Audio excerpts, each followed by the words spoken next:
Глава 17. Логово паука.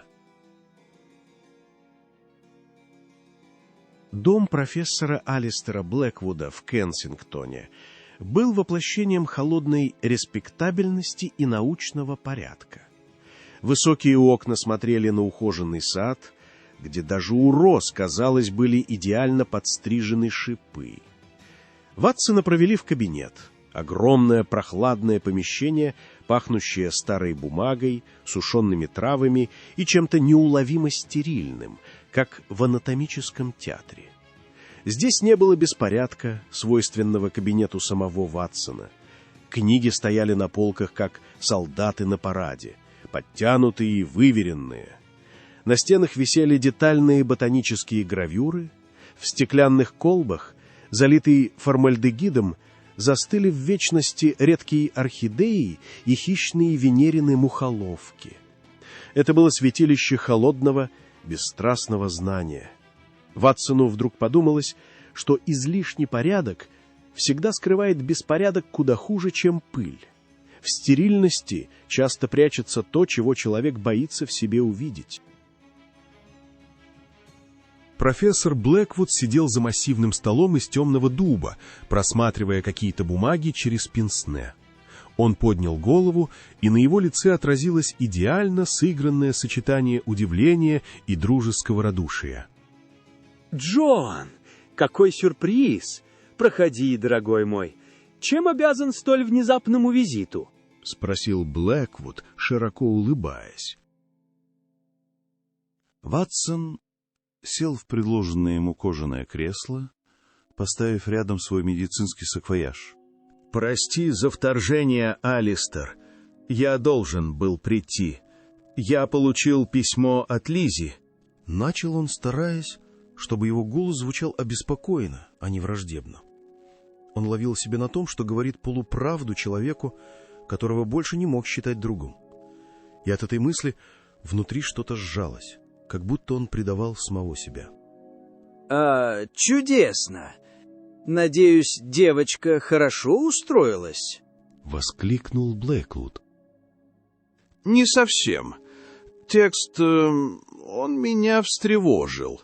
Она пишет о какой-то нервной лихорадке. Ты ведь уверял меня, что Глен Эльби — лучшее место для ее душевного спокойствия». Ватсон покачал головой, изображая растерянность. Блэквуд снял пенсне и сочувственно вздохнул. Это был жест мастера, отточенный годами. «Джон, дорогой мой, нужно понимать психологию юных дев. Первая разлука с домом, новая строгая обстановка — это стресс. У Лизи всегда было богатое воображение, совсем как у ее бедной матери. Неудивительно, что она видит драму там, где ее нет. Этот юношеский максимализм и чрезмерная чувствительность — признак слабости, а не проницательности. Уверен, через пару недель Лизи полностью адаптируется». Убеждал он, и слова его были как патока. Но Ватсон больше не был тем доверчивым, убитым горем человеком. Он наклонился вперед, нанося удар прямой и точный, как разрез скальпеля. Ее описание симптомов, Алистер: апатия, провалы в памяти, летаргия — это не похоже на простую девичью меланхолию. Клинически это больше напоминает побочные эффекты от, скажем, алкалоидов, подобных тем, над которыми когда-то работала Мэри в вашем фонде. Маска дружелюбия на лице профессора не дрогнула, но в его глазах на долю секунды мелькнул холодный, колючий блеск. Это было раздражение хищника, чью охоту прервали. «Джон, ты переутомлен. Горе затуманивает твой разум. Приписывать благородные исследования Мэри подобным ужасам — это оскорбительно не только для ее памяти, но и для меня». Он встал и подошел к окну, заложив руки за спину. «Я понимаю твою тревогу, но поверь мне, твоему старому другу, с твоей дочерью все в полном порядке. Ей просто нужно время. Не стоит поддаваться панике из-за экзальтированного обращения подростка». Вотсон медленно поднялся. Он получил подтверждение. Реакция Блэквуда — все это было ложью. Возможно, ты прав. Вероятно, я слишком волнуюсь. Спасибо, что успокоил меня, Алистер, — сказал Ватсон, забирая свой саквояж. Блэквуд проводил его до двери, положив руку ему на плечо. «Береги себя, Джон, и не стоит слишком доверять письмам от впечатлительных девочек. Иногда их богатое воображение может завести очень далеко и навлечь беду на тех, кого они любят», — произнес он. Это была не забота, это была угроза. Ватсон услышал не слова, а лязг цепей. Он понял, человек перед ним давно перестал быть ученым. Он стал тюремщиком. Ватсон молча кивнул и вышел. Он знал, его старый друг — монстр, а его дочь в руках этого монстра. Вернувшись домой, он прошел мимо встревоженного лица миссис Хитсон, не сказав ни слова. Он поднялся на 2-й этаж и остановился перед дверью, которую не открывал 6 лет. Из кармана он достал старый, потускневший ключ. Он вставил его в замок лаборатории своей покойной жены. Пришло время встретиться с призраками. Он боялся не того, что найдет в лаборатории. Он боялся того, что уже давно знал ответ и просто не хотел его видеть.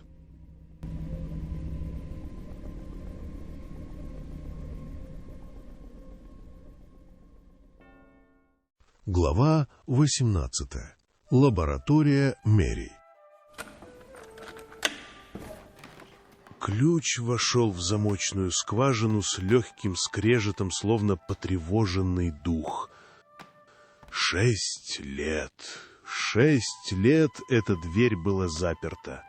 6 лет он обходил ее стороной, как обходят могилу, боясь разбередить рану, которая так и не зажила. Теперь он пришел сюда не скорбеть, а искать. Замок щелкнул. Ватсон толкнул дверь, и в нос ему ударил густой, спертый воздух.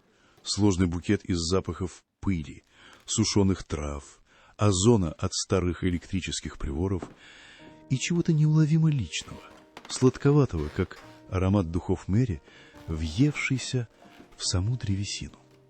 Каждый запах был как память, от которой он долгие годы отворачивался.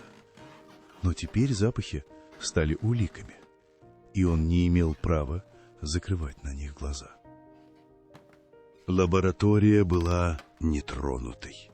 Она была похожа на комнату в гробнице фараона, запечатанную и застывшую во времени.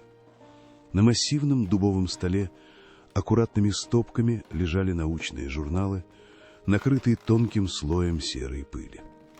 В штативах стояли колбы с высохшими на дне разноцветными осадками.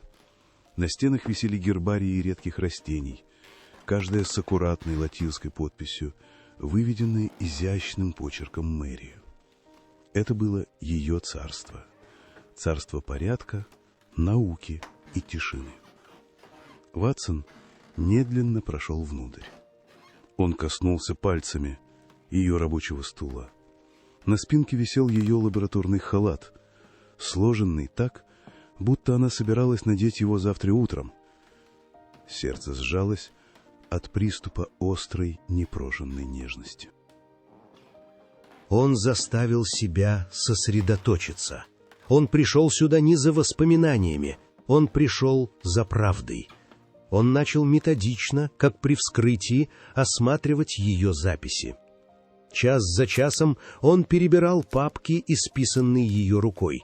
отчеты для фонда, в котором она работала с Блэквудом, детальное описание свойств алкалоидов, извлеченных из белладонны, дурмана, мандрагоры — все выглядело безупречно.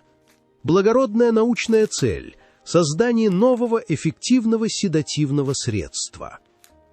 Он почти начал верить, что Блэквуд был прав, и он, Ватсон, поддался паранойе. Но инстинкт диагноста, привыкший искать скрытые симптомы, не давал ему покоя. Он знал Мэри. Она была не только гениальным ученым, но и хаотичной натурой в быту. Ее записи всегда были перемешаны с личными заметками, засушенными цветами, набросками каких-то стихов. А эти папки, они были слишком идеальными, слишком чистыми. Он знал этот знак. Когда история слишком аккуратна, значит, кто-то уже выбрал, какую правду можно показывать миру. Словно кто-то уже провел здесь ревизию, оставив на виду лишь то, что должно было быть увидено. Тогда он начал искать не в папках. Он начал искать там, где искала бы она. В беспорядке. В личном. Он открыл ящик ее стола. Старые перья, засохшая чернильница, несколько счетов. И под ворохом бумаг он нашел ее. Маленькую записную книжку в мягком кожаном переплете. Не официальный лабораторный журнал, а ее личный дневник наблюдений. Он держал эту тетрадь так осторожно, будто она могла обжечь. И в каком-то смысле так и было. Он открыл его. Первые страницы были заполнены обычными заметками о ходе экспериментов. Но постепенно он начал меняться. 12 марта 1903 года. Алистер сегодня снова говорил о потенциале. Его глаза горят нездоровым огнем. Он больше не говорит об успокоении. Он говорит о коррекции. Меня это тревожит. Ватсон перелистнул несколько страниц. 7 мая 1903 года. Он предложил испытать новую формулу на животных. Но его протоколы, они нацелены не на седативный эффект, а на подавление воли. Он хочет создать сыворотку, которая делает подопытного абсолютно послушным. Я отказалась. У нас был первый серьезный спор. Он назвал меня сентиментальной дурой. Пальцы Ватсона дрожали. Он читал дальше, и с каждой страницей перед ним разворачивалась трагедия.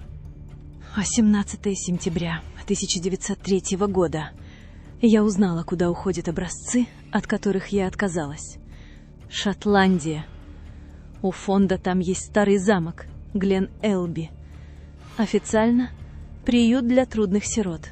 Неофициально Алистер обмолвился, что это идеальная среда для клинических испытаний. Боже мой, он испытывает это на детях, на девочках. Ему пришлось присесть. Не потому что стало плохо, а потому что стоять с таким знанием было невозможно. Слишком тяжелым оно оказалось для человеческих плеч. Уотсон почувствовал, как к горлу подступает холодная тошнота. 10 октября 1903 года. И я должна его остановить. Я собираю доказательства. Все его неучтенные закупки, тайные отчеты. Я написала Эмме в Гленелби, предупредила ее. Она моя единственная надежда внутри системы. Нужно действовать быстро. Алистер что-то подозревает. Он смотрит на меня иначе, как на препятствие. И последняя запись. Дрожащим, почти неразборчивым почерком. За 2 дня до ее смерти. Он знает, что я знаю. Он не позволит мне говорить. Сегодня он приходил домой, когда меня не было. Я это чувствую. Если со мной что-то случится, Джон должен защитить Лиззи. В ней та же искра, тот же дар, который они ищут. Они не должны до нее добраться. Никогда. Дневник выпал из его рук. Все. Все кусочки мозаики встали на свои места. Его жена не умерла. Ее убили. Его лучший друг — ее убийца. И он, Джон Уотсон, как слепой идиот, отправил свою дочь, носительницу того самого дара, который они искали, прямо в руки убийцы ее матери. Волна сокрушительного, всепоглощающего чувства вины едва не сбила его с ног. Но на смену горю пришла ледяная, хирургическая ясность. Он не мог изменить прошлое, но он обязан был исправить настоящее. Он больше не мог доверять никому. Ни полиции, которая сочтет его сумасшедшим с дневником мертвой женщины, ни спецслужбам, которые, возможно, сами замешаны в этом. Он был один. Он вдруг понял простую вещь. Одиночество перестало быть слабостью. Теперь оно было его единственным оружием. Ему нужен был свидетель, живой свидетель. Тот, кто сможет подтвердить слова Мэри. Тот, кто тоже был там, в Сент-Агате, и видел все своими глазами. Он бросился к старому архивному шкафу Мэри, где она хранила документы фонда. Он нашел списки сотрудников и начал искать. Ему нужна была не та, кто все еще работает, а та, кого уволили. Та, у которой есть причина говорить. И он нашел ее. Имя, обведенное карандашом, с пометкой «Уволено по собственному желанию, 15 октября 1903 года». Через 5 дней после последней записи Мэри в дневнике. Он нашел свою первую зацепку. Бывшая служанка из пансиона Сент-Агата. Ее звали Сара Макнейл. Имя было слабой ниточкой, но он уже знал. Иногда именно слабые нити вытаскивают человека из пропасти.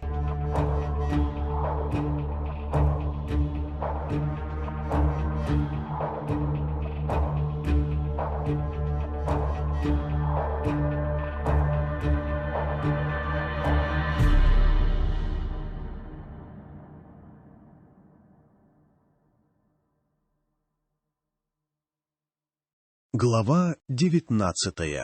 Голос из прошлого. Лондон предстал перед Ватсоном своей изнаночной стороной. Не респектабельный мир Кенсингтона с его тихими скверами, а лабиринт узких грязных улочек Ист-Энда, где воздух пах дешевым джином, угольной пылью и безнадежностью. 6 лет — огромный срок. Люди исчезают в этом муравейнике бесследно. Но Ватсон, с упорством хирурга, ищущего застарелую опухоль, шел по следу. Он не был детективом. Он был диагностом. Он искал не улики, а аномалии, отклонения от нормы. Первые 2 дня он провел в пыльных архивах, изучая старые платежные ведомости фонда, где работала Мэри. Он нашел записи об увольнении Сары Макнейл и ее последний известный адрес в Бэтнелл-Грин. Это была отправной точкой. Он не взял свой экипаж. Наняв неприметный кэб, он отправился на восток. Чем дальше они ехали, тем сильнее менялся город. Широкие, вымытые дождем проспекты уступили место узким, запруженным улицам, где грохот телег, крики торговцев и детский плач сливались в единый оглушительный гул. Воздух стал гуще, пах копченой рыбой, сырой шерстью и бедностью. Ватсон, человек науки и порядка, чувствовал себя чужаком в этом мире стихийного, отчаянного выживания.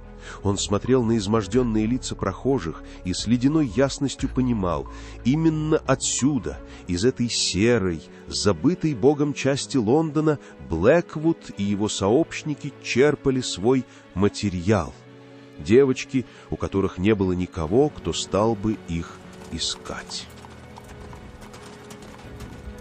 Кэб остановился на краю Уайтчепел-роуд. Дальше, в лабиринт переулков, нужно было идти пешком. Уотсон шел, стараясь не привлекать внимания своим строгим пальто и дорогим саквояжем.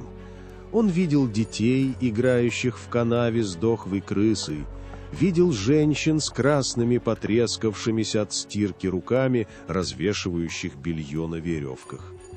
Из дверей дешевых пабов несло перегаром и отчаянием. Он нашел нужный дом. Это было уродливое кирпичное здание, вросшее в землю с темными слепыми окнами. В подъезде пахло вареной капустой, сыростью и кошками. Он медленно поднимался по скрипучей шаткой лестнице, слыша за тонкими стенами чужую жизнь. Он чувствовал себя осквернителем, вторгшимся в чужое горе. Он нашел ее в доходном доме, в крошечной комнатке на верхнем этаже. Сара Макнейл оказалась высохшей, испуганной старушкой с руками, покрытыми сеткой морщин из синих вен.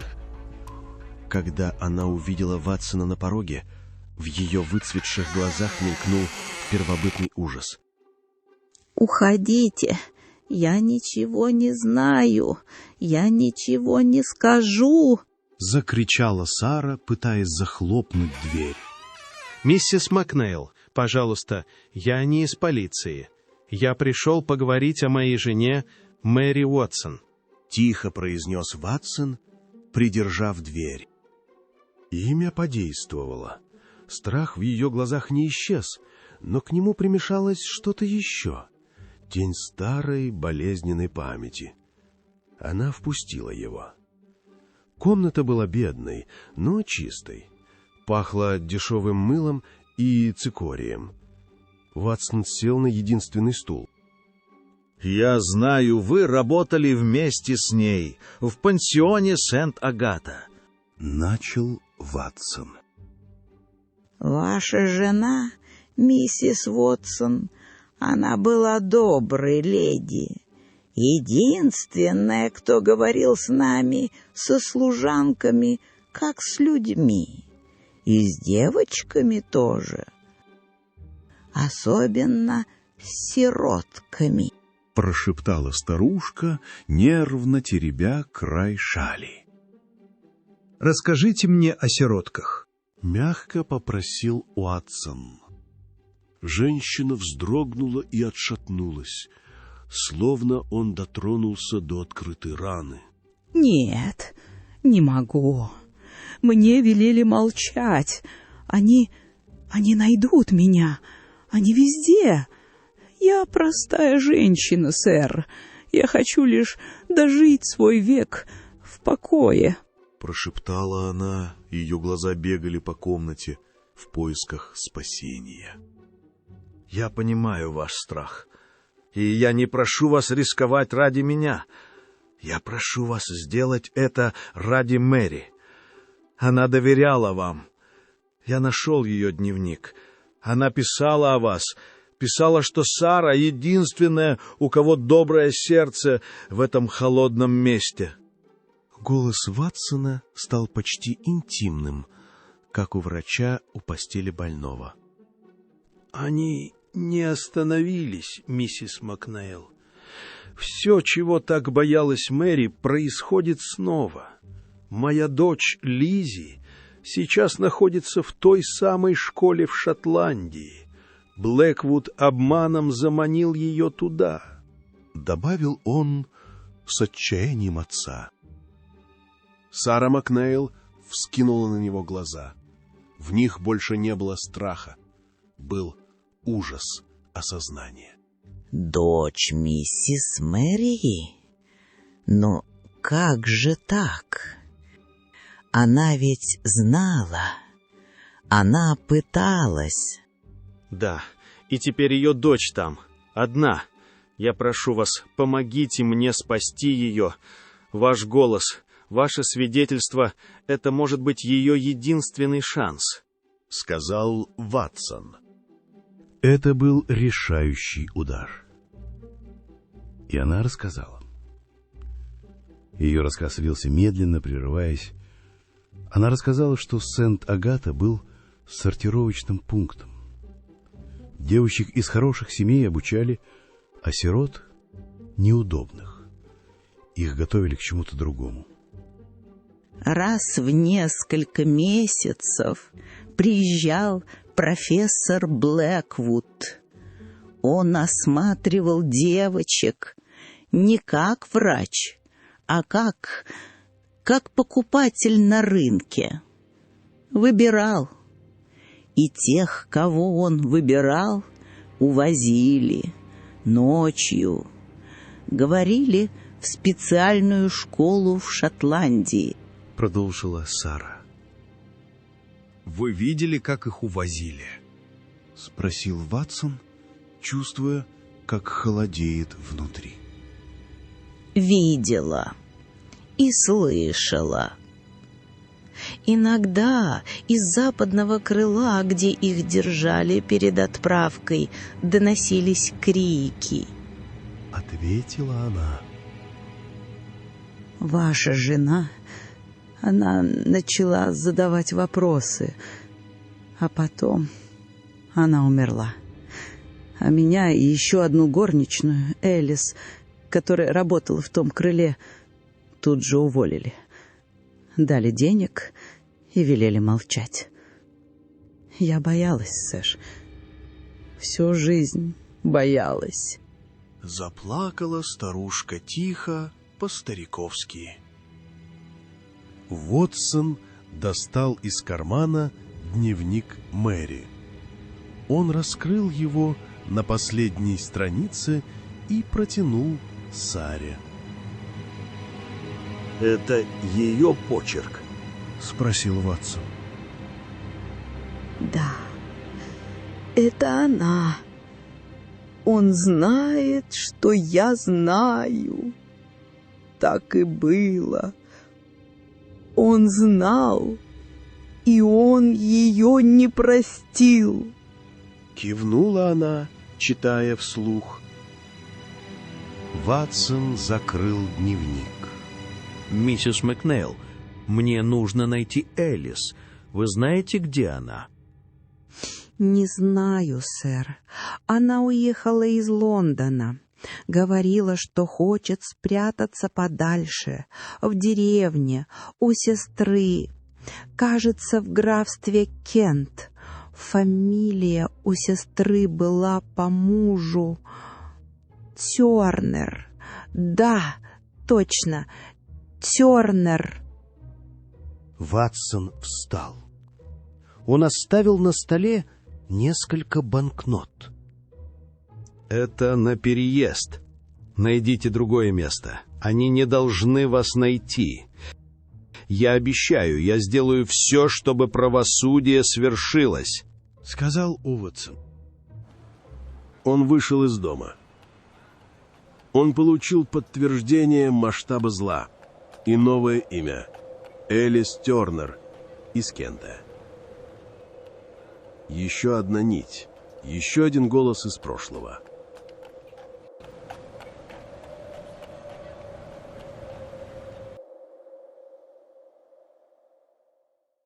Глава 20.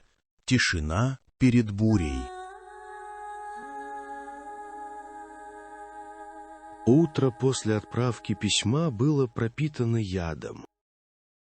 Воздух в высокой сводчатой столовой, где на стенах висели поблекшие портреты основателей, казался густым и тяжелым. Каждый звук, звяканье серебряной ложки о край фарфоровой тарелки, скрип тяжелого дубового стула отдавался в ушах с неестественной гулкостью. Иногда тишина говорит громче крика. И эта тишина сейчас давила на них сильнее, чем любые угрозы леди МакДугал. За их столом царила атмосфера оцепенения. Аннабелл сидела, вжавшись в стул. Ее руки так трепетали, что она не могла поднести ложку ко рту, не расплескав жидкую пресную овсянку. Клара, напротив, держалась безупречно. Ее лицо было холодным и непроницаемым, как фарфор, но Лиззи видела, как напряженно ходит желвак на ее скуле. Все четверо жили в мучительном ожидании. Бутылка с их посланием была брошена в море, оставалось только ждать, доплывет ли она до берега. После завтрака их, как и всегда, выгнали на обязательную прогулку во внутренний двор. Это было единственное место, где их не сковывали жесткие правила этикета, требующие молчания в коридорах. Они отошли к старому, заросшему фонтану, вода в котором была зеленой и неподвижной. Юэн уехал вчера раньше, чем обычно. Если отец и ответит, письмо придет только через неделю. Мы не можем сидеть сложа руки.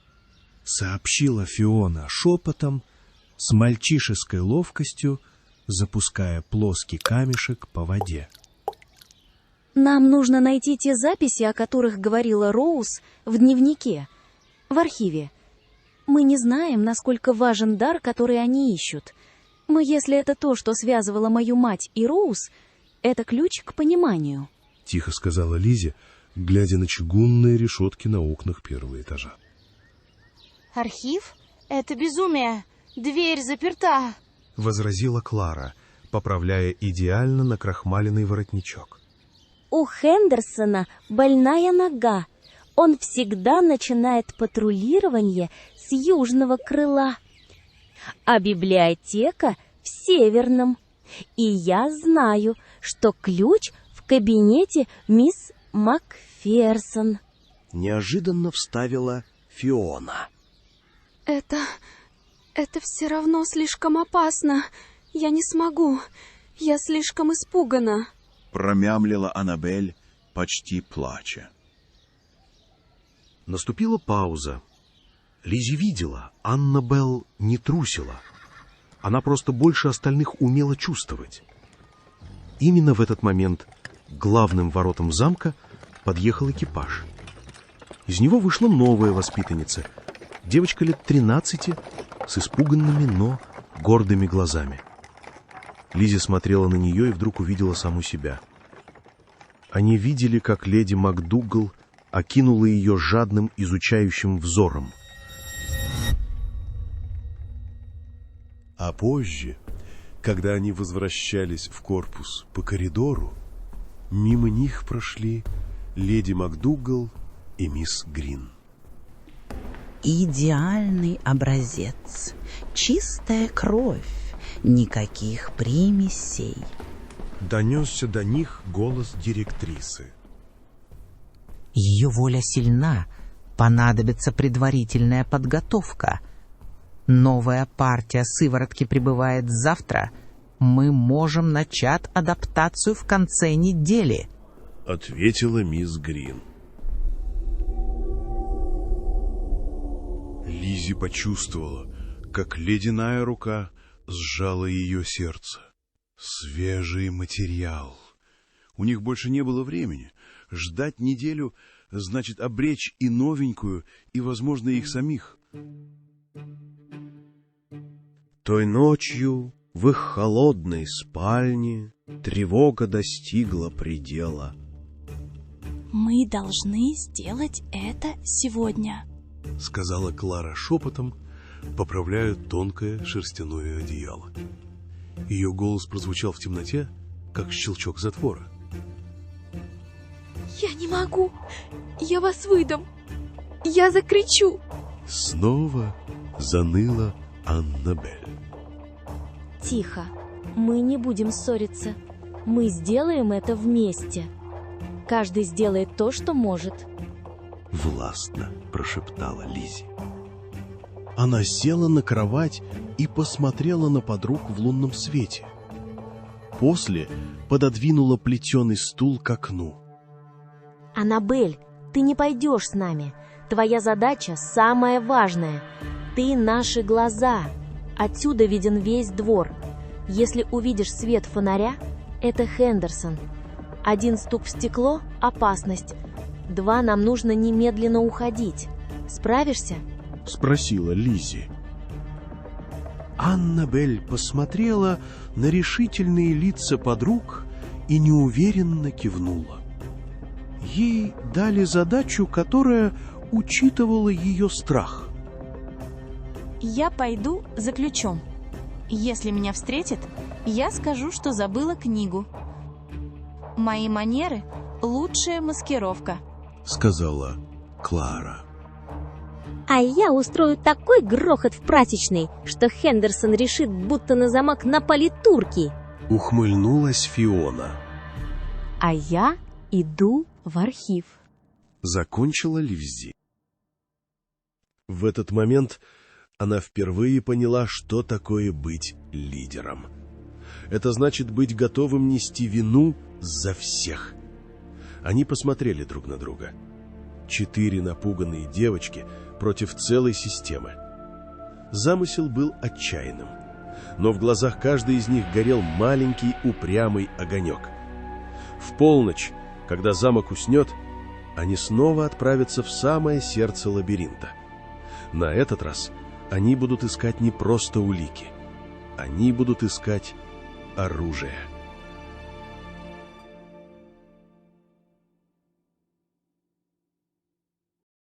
Глава 21. Архив.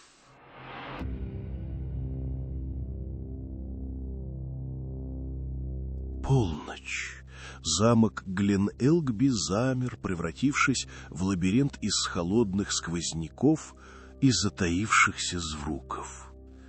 Тишина была такой густой, что, казалось, давит на барабанные перепонки, делая каждый звук, собственное дыхание, стук сердца оглушительно громким.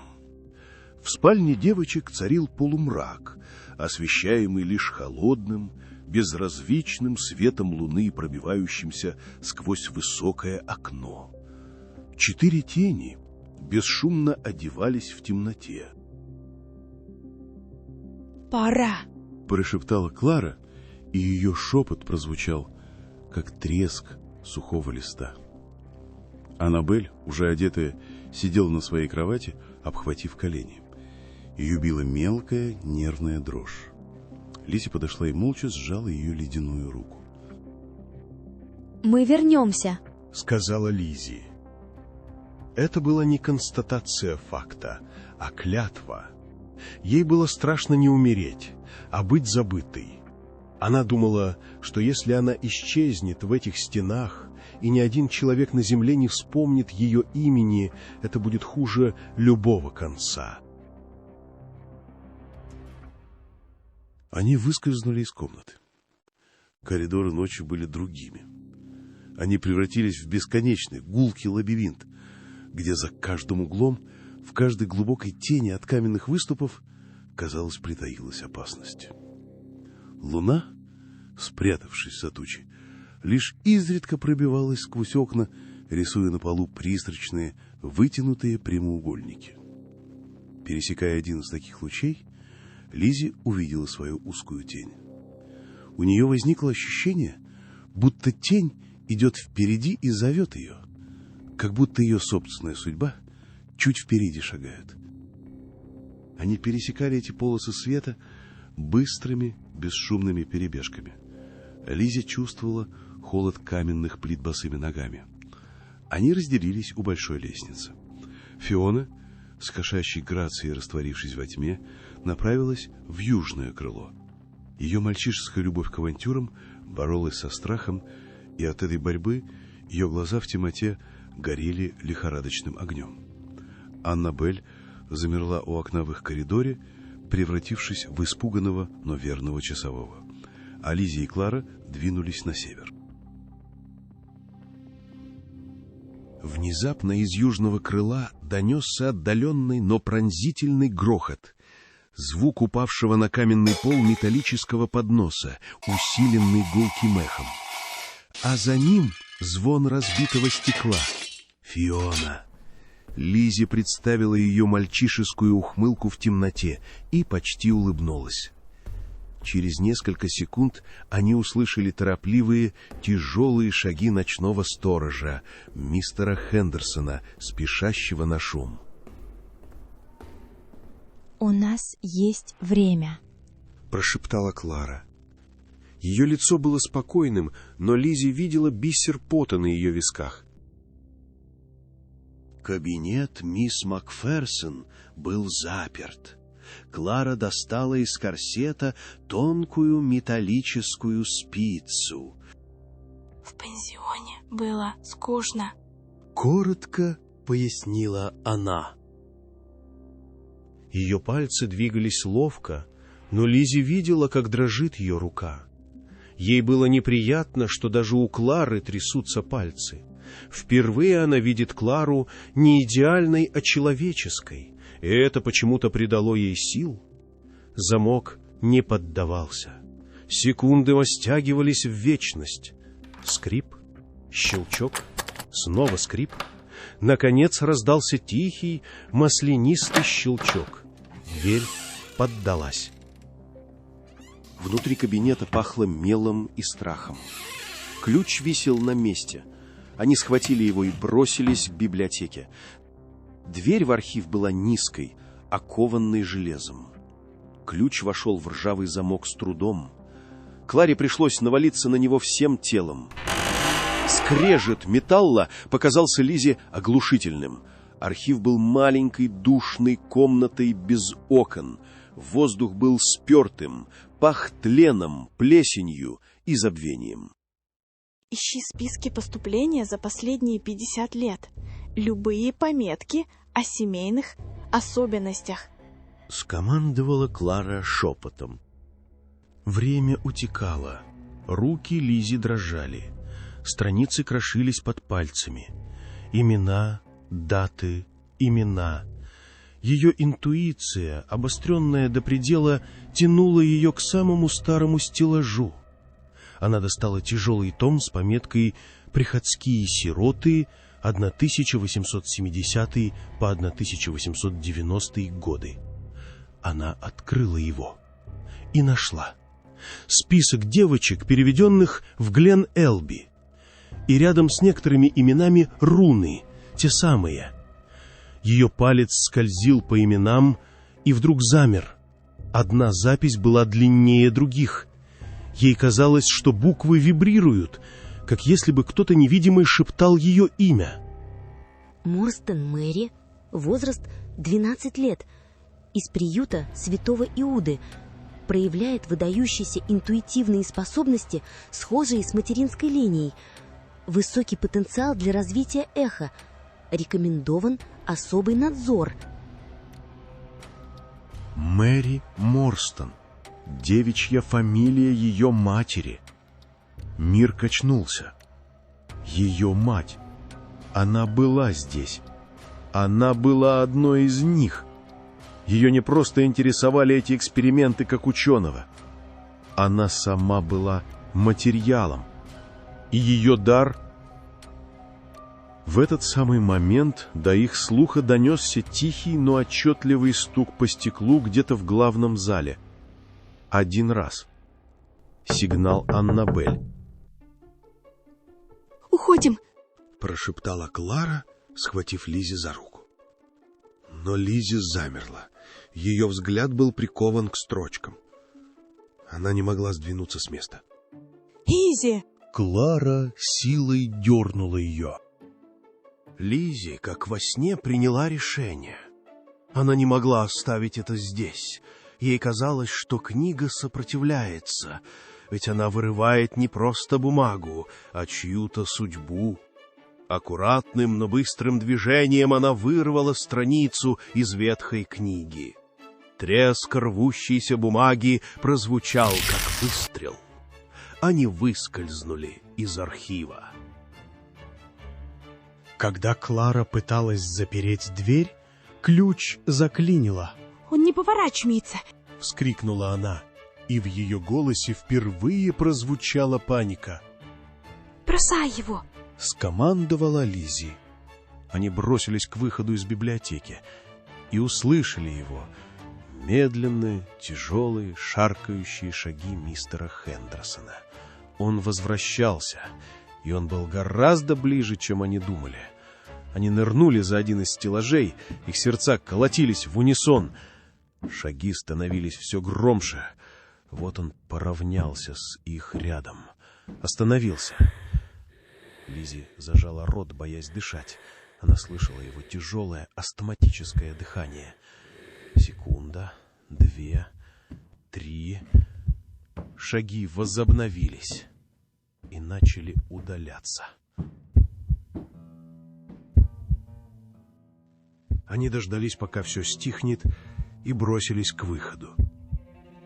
Обратный путь до спальни показался вечностью. Вернувшись в комнату, они рухнули на пол, задыхаясь. Аннабель и Фиона смотрели на них с немым вопросом. Лиззи молча разжала ладонь и показала им вырванный из летописи лист. Она больше не была просто дочерью, ищущей правду о матери. Она была продолжением этой истории. И теперь она знала, ловушка, в которую она попала, была расставлена задолго до ее рождения.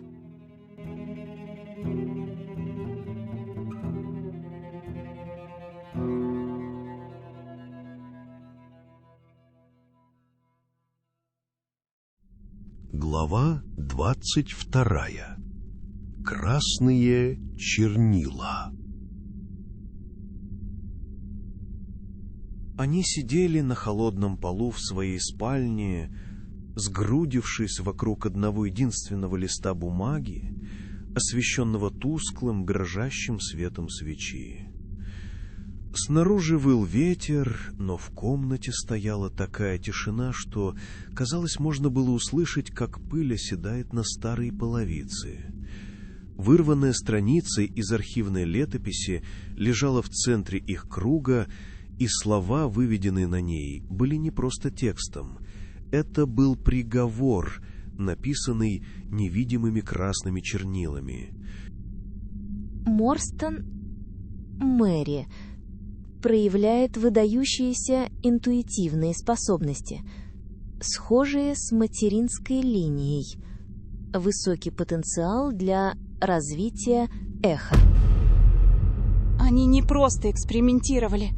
Они занимались селекцией, как с породистыми лошадьми. Они искали определенные семьи, определенную кровь. Прошептала Клара, и в ее голосе, обычно таком холодном и рассудительном, звучал неприкрытый ужас. Аннабель беззвучно плакала. Фиона сжимала кулаки. Ее лицо окаменело от гнева.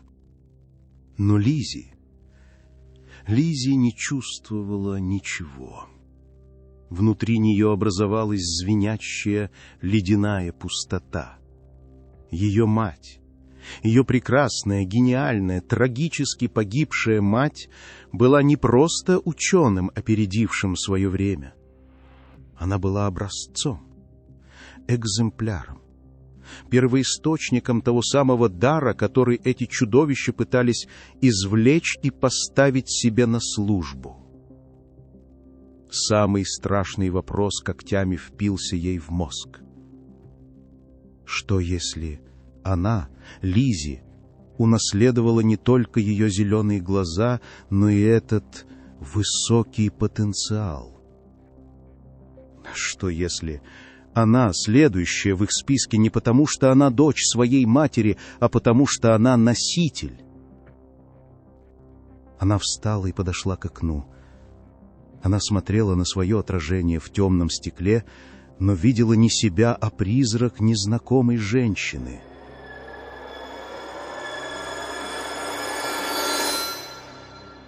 Кто ты была на самом деле, мама? Лиззи. Голос Клары вырвал ее из оцепенения. Клара тоже встала и подошла к ней. Я понимаю, что ты сейчас чувствуешь, но ты упускаешь главное. Посмотри на ее пометки в журналах, которые мы нашли. Это дар, который они превращают в проклятие. Требую прекратить испытание. Сказала она тихо, но твердо.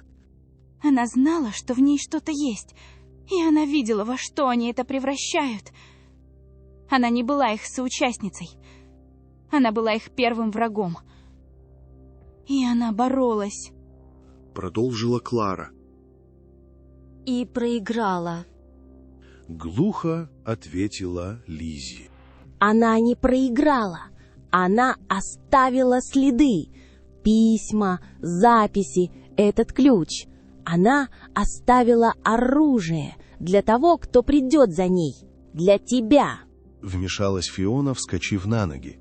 И ее мальчишеская ярость была единственным теплым чувством в этой ледяной комнате. В этот момент Аннабель, перестав плакать, подошла к Лизе и просто взяла ее за руку. Ее прикосновение было слабым, но теплым и настоящим. И эта молчаливая поддержка значила больше, чем любые слова. Лизе посмотрела на своих подруг, на рассудительную Клару, на дерзкую Фиону, на напуганную, но верную Аннабель. Она была не одна, и ее битва стала их общей. Хорошо. Мы больше не можем здесь оставаться. Они знают, что мы были в архиве. Ключ пропал. Они начнут действовать, как только заметят пропажу. Нам нужно бежать, — сказала она, и в ее голосе появилась новая, холодная решимость. Но как? Замок на утесе. Вокруг на миле одни болота. — спросила Фиона. Юэн, парень из деревни. Это наш единственный шанс. Мы должны передать ему все и умолять о помощи. — сказала Лиззи. Это был их самый отчаянный, самый безумный план. Они вернулись к столу. Лиззи взяла чистый лист бумаги. Она больше не будет писать шифрами. Она написала отцу короткое, прямое обращение. О своей матери, о проекте «Эхо», о том, что Глен Элби не школа, а лаборатория. Она вложила в конверт вырванную страницу из архивной летописи. Это было неопровержимое доказательство. Мы отдадим это Юэну вместе со всеми деньгами, что у нас есть. И попросим его не просто отправить сообщение, а помочь нам выбраться. В его повозке, под мешками, — сказала Лиззи. А если он откажется или донесет? — прошептала Аннабель. Тогда все кончено. Это наш последний ход. Все или ничего. Просто ответила Клара. Они сидели в тишине, ожидая утра, ожидая приезда повозки. Их судьба теперь зависела не от их смелости или ума. Она зависела от того, найдется ли в сердце простого деревенского парня капля сострадания. Лиззи смотрела в окно, на дорогу, вьющуюся среди холмов. «Пожалуйста, Юэн», — беззвучно молила она, — «пожалуйста, будь смелым за всех нас».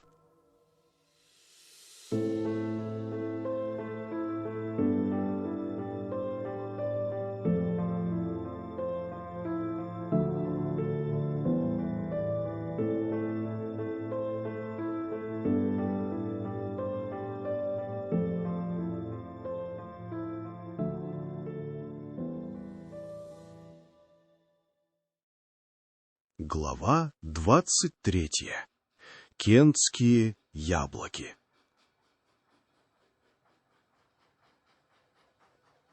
Поезд на Кент уносил Ватсона из Лондона. И с каждым километром, казалось, менялся сам воздух. Густой, пропитанный углем и тревогой городской смог уступал место прозрачной, наполненной запахами влажной земли и молодой листвы дымки. За окном проплывал пасторальный, умиротворяющий пейзаж, аккуратные поля, овцы, пасущиеся на сочных лугах, и старые яблоневые сады, готовящиеся к цветению. Ватсон смотрел на эту обманчивую идиллию, но не видел ее. В его голове звучал тихий, испуганный голос Сары Макнейл, а перед глазами стояли строки из дневника его покойной жены. Ватсон видел яблоневые сады и думал, что в мире слишком много красоты, которую чудовища используют как декорацию. Этот мирный, залитый солнцем край казался ему теперь лишь красивой ширмой, за которой скрывались невообразимые чудовища в респектабельных костюмах. Каждый цветущий сад напоминал ему о ботанических гравюрах в кабинете Блэквуда, и от этого контраста к горлу подступала горечь. Он прибыл в небольшую деревушку после полудня. Здесь время, казалось, остановилось. Безмолвие, нарушаемое лишь пением птиц и скрипом телеги. Он в своем строгом лондонском пальто и с медицинским саквояжем в руке выглядел здесь чужеродным, как ворон на снегу. Он начал с местного паба, сердца любой английской деревни. Тернер. Есть у нас такие. На ферме за старой церковью. А вы, простите, кем будете? Не из сборщиков налогов часом? Переспросил трактирщик, дородный мужчина с красным лицом и недоверчивым взглядом, протирая стакан. Я врач из Лондона. Я разыскиваю родственницу одной моей покойной пациентки, чтобы передать ей кое-какие личные вещи. Спокойно ответил Ватсон. Объяснение было гладким и респектабельным. Трактирщик смягчился и объяснил дорогу. Его поражало, как легко простые люди в глубинке доверяют чужаку, если он говорит уверенно, и как опасно было это доверие в Лондоне, где он сам доверился Блэквуду. Ферма Тернеров оказалась небольшим, но крепким домом, окруженным яблоневым садом. Дверь ему открыла женщина лет 40, с сильными, обветренными руками и настороженным взглядом. «Миссис Тернер, я доктор Ватсон. Я хотел бы поговорить с вашей сестрой, Элис». «Элис нездорова, и она не принимает посетителей, особенно из Лондона», — отрезала женщина, пытаясь закрыть дверь. «Речь идет о пансионе Сент-Агата». «Тихо, но настойчиво», — произнес Уатсон. Он увидел, как лицо женщины окаменело. Она побледнела. «Уходите! Уходите, пока не навлекли беду на наш дом!» — прошипела она. Но из-за ее спины показалась другая фигура.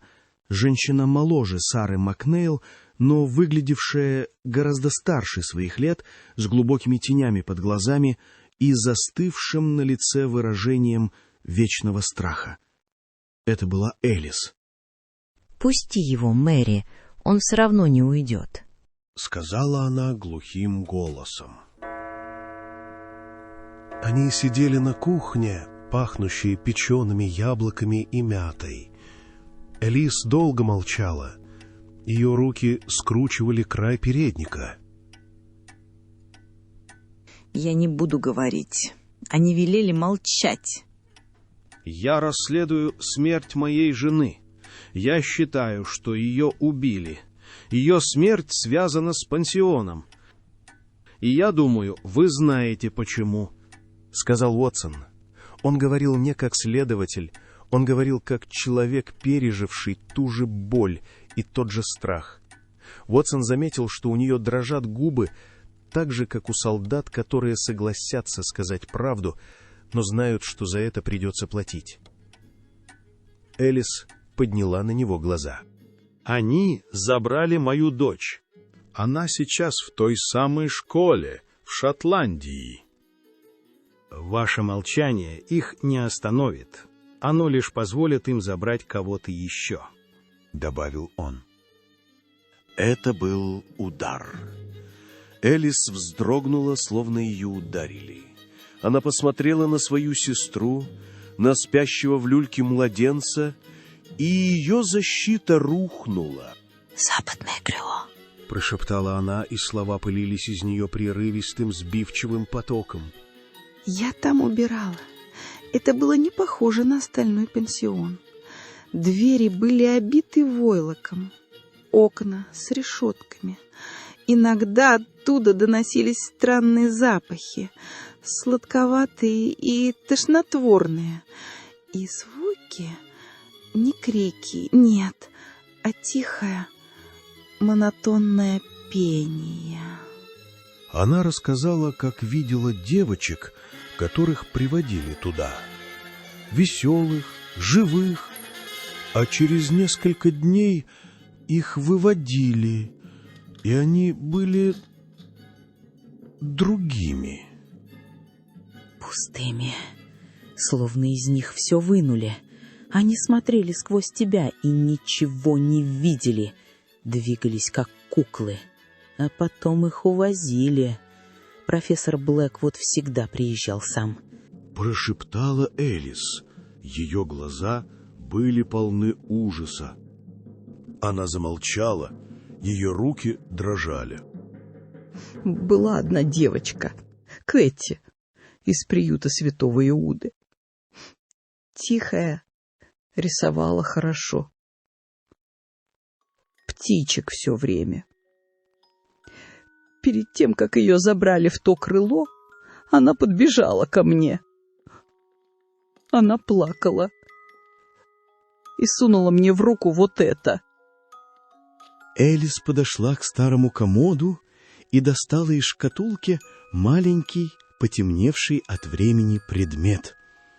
Это была дешевая деревянная брошь в виде птички. Резьба была грубой, но сделанной с любовью.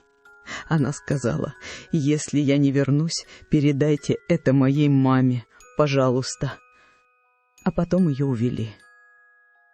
И она не вернулась. Я боялась, я спрятала ее и никому не говорила. Когда умерла ваша жена, нас с Сарой тут же уволили. Я сбежала сюда и с тех пор живу в испуге. Элис протянула брошь Ватсону. Ватсон взял маленькую деревянную птичку. Ему вдруг стало стыдно, что он, взрослый мужчина, держит в руке последнюю память о ребенке, который никто даже не искал. Брошь была почти невесомой, но в его руке она ощущалась как тяжесть всего мира. У него было не только два устных свидетельства. У него был предмет, последнее, что осталось от забытой безымянной жертвы.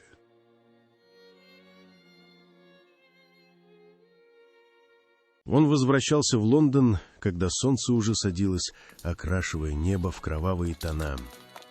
Он смотрел на мирный кентский пейзаж, но видел перед собой только пустые глаза девочек-кукол и маленькую деревянную птичку в своей ладони. Его расследование вышло на новый уровень. Теперь ему нужно было узнать имя. Имя девочки из приюта Святого Иуды, которая любила рисовать птиц. Он шел по следу, который становился все холоднее и страшнее, введя его в самое начало этой чудовищной истории.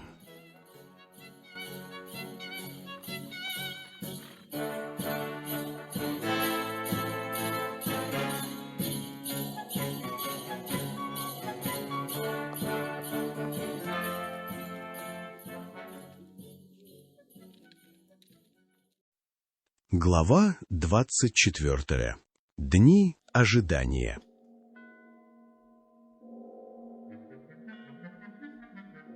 Прошло 3 дня.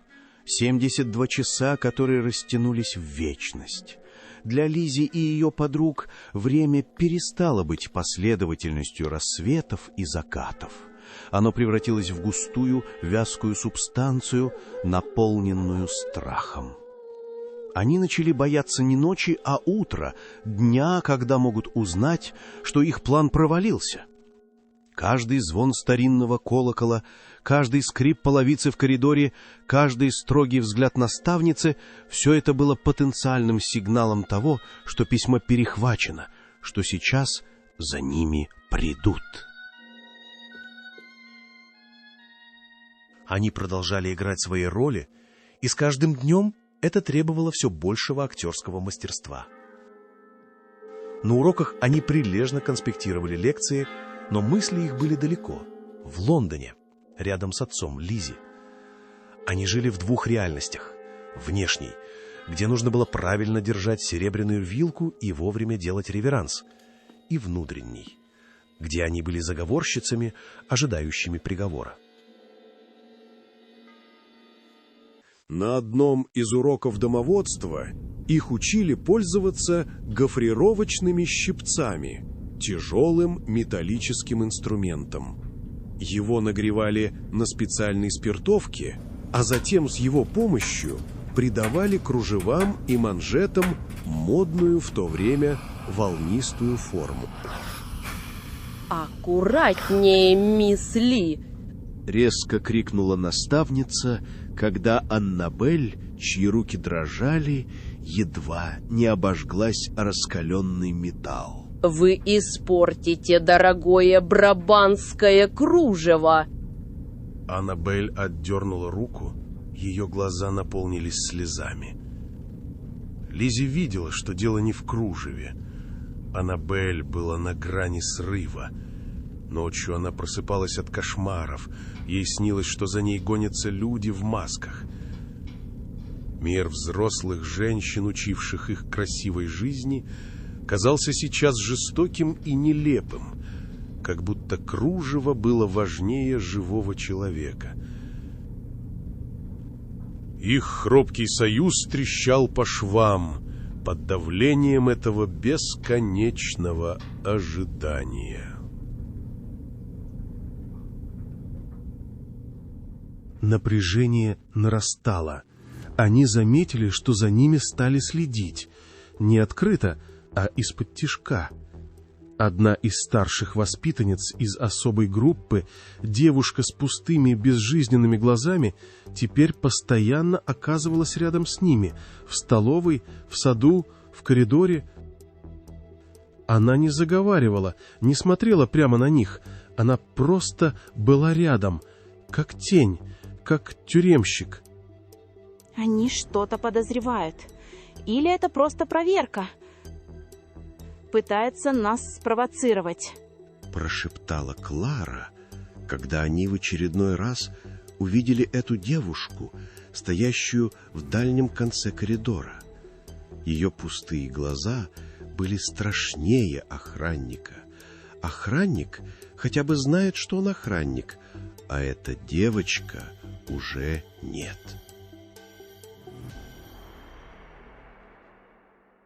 Но самая страшная перемена произошла с той новой девочкой, которую они видели по прибытии. Ее тоже перевели за особый стол. Ей начали давать тот самый успокоительный чай. Лизи видела, как день за днем угасал огонь в ее гордых глазах, как ее движения становились медленными и неуверенными. Они были бессильными свидетелями того, как еще одну личность методично стирают, превращая в безвольную куклу. И это было невыносимо. В один из вечеров, когда они сидели в спальне, пытаясь читать, но не видя букв, Фиона, которая весь день была мрачнее тучи, вдруг вскочила. «Я больше не могу просто сидеть и ждать. Нужно что-то делать!» — воскликнула она шепотом. «И что тогда? Нас запрут в том самом западном крыле, и никто нас больше не увидит. Мы сделали свой ход. Теперь нужно ждать ответного. — возразила Клара. А если его не будет? Если Юэн нас обманул? Если письмо просто выбросили? Голос Фионы дрогнул. Этот вопрос повис в воздухе. Это был их главный страх, который каждая гнала от себя. Что, если их последняя надежда была иллюзией?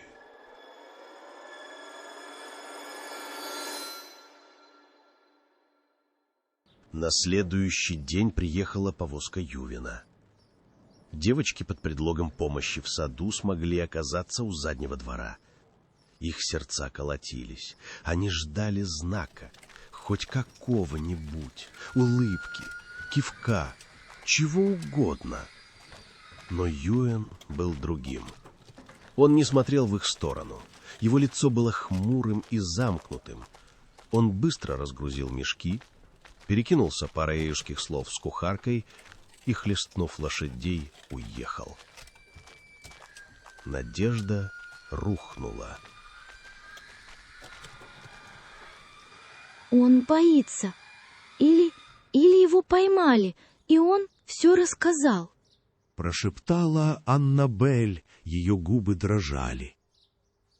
Нет, он не предатель. Я видела его глаза, он просто напуган. Твердо сказала Лизи, хотя у нее у самой все похолодело внутри. Когда он избегает взгляда, Лизи вдруг ясно понимает, люди часто не выбирают предательство, они выбирают выживание. Но сомнения поселились в их душах, как ядовитые семена. День тянулся мучительно. Вечером после ужина, когда они уже возвращались в свою спальню, их остановила экономка. «Мисс Ватсон, леди МакДугал желает видеть вас немедленно в своем кабинете», — произнесла она своим скрипучим голосом. Мир для Лизи сузился до гулкого стука ее собственного сердца. Это конец. Они все знают. У нее появляется странное спокойствие, как будто когда все самое страшное становится неизбежным, внутри образуется тихая твердая пустота, которая держит лучше любых молитв. Она посмотрела на Клару, Фиону и Аннабель, пытаясь взглядом сказать им «прощайте».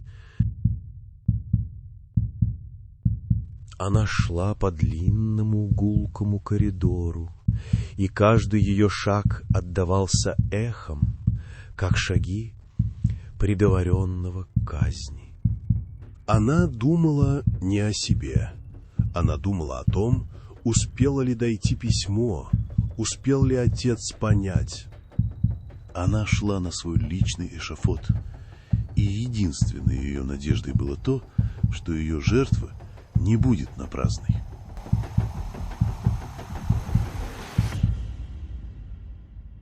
Дверь в кабинет леди МакДугал была приоткрыта. Лизи сделала глубокий вдох, готовясь к худшему, и вошла. Леди МакДугал сидела за своим столом. Она была одна. На полированной поверхности стола не было ничего, кроме ее длинных белых пальцев, сцепленных в замок. Взгляд ее серых ледяных глаз был прикован к Лизе.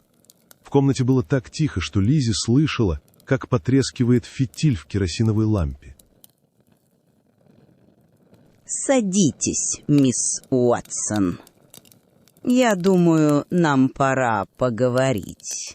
Откровенно», — произнесла леди МакДугал.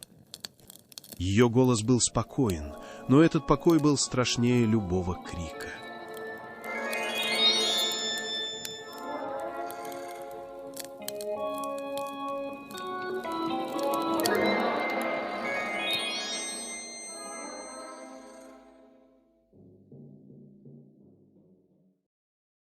Глава 25. Противостояние. Лизи села в тяжелое кресло напротив стола, стараясь, чтобы ее спина была прямой, а руки не дрожали. «Вы хотели меня видеть, Мел?» «Да, Леди МакДугал слегка наклонила голову, изучая ее, как редкое насекомое. «Я обеспокоена вашим состоянием, вашей трудной адаптацией. Вы плохо спите, вы почти не едите. Ваши наставницы докладывают мне, что вы стали замкнутой и часто смотрите в пустоту. Это так?» Я просто скучаю по дому, Мель. Мне здесь немного одиноко. Тихо ответила Лиззи, играя свою роль. Это была ловушка, искусно расставленная. «Одиноко? Но у вас ведь появились подруги. Мисс Ли, мисс Харрингтон, мисс Фиона. Вы, кажется, стали неразлучны. Особенно после того досадного инцидента с чернилами на уроке этикета». В голосе директрисы прозвучало легкое, почти кошачье мурлыканье. Мы просто поддерживаем друг друга. Пролепетала Лиззи. Она знала о каждой мелочи, каждый их шаг, каждый шепот был ей известен. «Разумеется», — кивнула леди МакДугал, и ее взгляд стал жестче. «Особенно, когда нужно поддержать друг друга в незаконной деятельности. Например, в отправке писем в обход правил пансиона». Лиззи почувствовала, как кровь отхлынула от ее лица. Я не понимаю, о чем вы, мэм. «Не понимаете?» Леди МакДугал медленно с наслаждением расцепила пальцы. «Вы очень находчивая девочка, мисс Уотсон. Почти такая же, как ваша мать. Вы думали, я не узнаю? В этой долине даже мышь не пробежит без моего ведома. Местная почтмейстерша очень исполнительная женщина. Она сообщает мне обо всех необычных отправлениях, особенно о письмах от моих воспитанниц, адресованных в Лондон известному доктору». «Это было глупо, мисс Уотсон», — продолжила она. Ее голос стал холодным и твердым, как гранит. «Это было нарушение правил, предательство моего доверия. Я должна наказать вас, изолировать от подруг, которые, очевидно, плохо на вас влияют». Она сделала паузу, наблюдая за реакцией Лиззи. «Но я могу проявить снисхождение, если вы будете со мной откровенны. Что же такого срочного и тайного вы хотели сообщить своему отцу, о чем вы не могли довериться мне, вашему опекуну?» Я просто писала, что скучаю по нему, и что Аннабель нездорова. Я просила его прислать лекарства. Прошептала Лиззи, опустив глаза. «Лекарства?» Леди МакДугал усмехнулась. «Какое интересное слово. У нас лучшие врачи, мисс Уотсон. Неужели вы думаете, что ваш отец, хирург, разбирается в женской меланхолии лучше, чем наши специалисты? Что еще было в том письме?» Лиззи молчала, лишь качая головой. «Хорошо», — вздохнула леди МакДугал, меняя тактику. Она встала и подошла к окну. Ее силуэт вырисовывался на фоне заката. «Вы очень похожи на свою мать, такая же упрямая и такая же одаренная». Она обернулась. В ее глазах больше не было гнева. Был странный, холодный, научный интерес. Вы ведь чувствуете, что вы не такая, как все, не так ли? Ваша интуиция, ваша способность видеть то, что скрыто, это не просто наблюдательность, это дар. Дар, который течет в вашей крови. Он был у вашей матери, и он есть у вас. Лизи коробила от того, как легко взрослая женщина говорит о даре, не имея ни малейшего представления, каково это — жить с этим внутри, на ощупь, как с плохо сросшейся костью. Твоя мать испугалась своего дара. Она считала его проклятием, пыталась его подавить. Я же предлагаю тебе принять его, развить. Проект «Эхо», о котором ты, я знаю, читала, это не наказание, как думают глупцы. Это эволюция. Мы не ломаем, мы строим. Мы создаем новый вид человека, свободный от хаоса эмоций и страха. Человека, который видит и понимает все. Она подошла ближе, ее голос стал тихим, почти соблазняющим.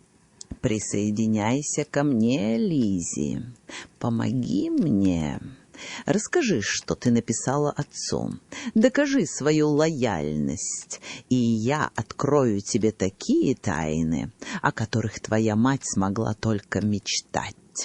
Ты станешь не жертвой, а королевой в новом мире. То, что вы делаете, это не эволюция. Сказала она тихо, но ее голос звенел в мертвой тишине кабинета. Это стирание. Вы боитесь чувств, вы боитесь свободы.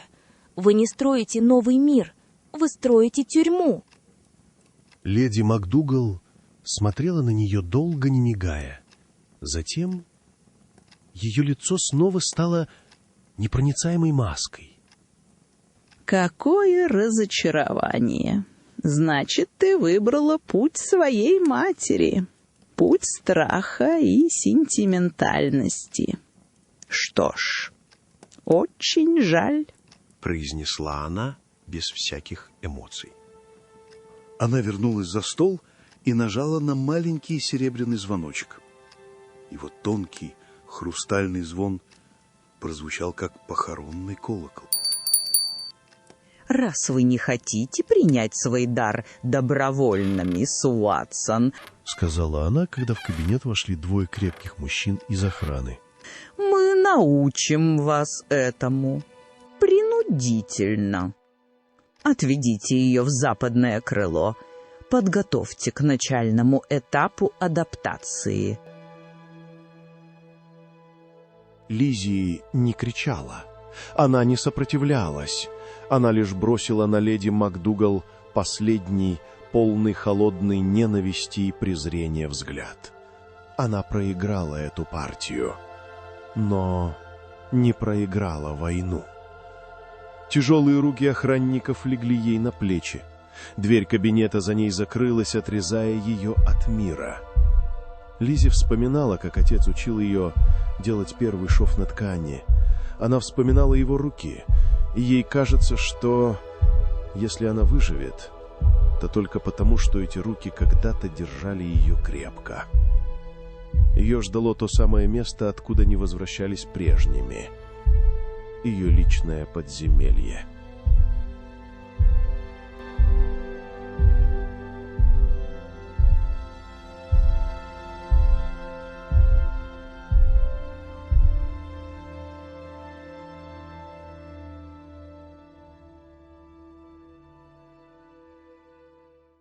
Глава 26. 3 свечи во тьме.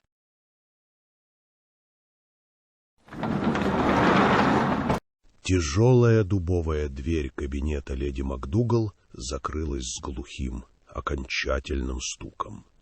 Звук этот, казалось, поглотил весь воздух в коридоре.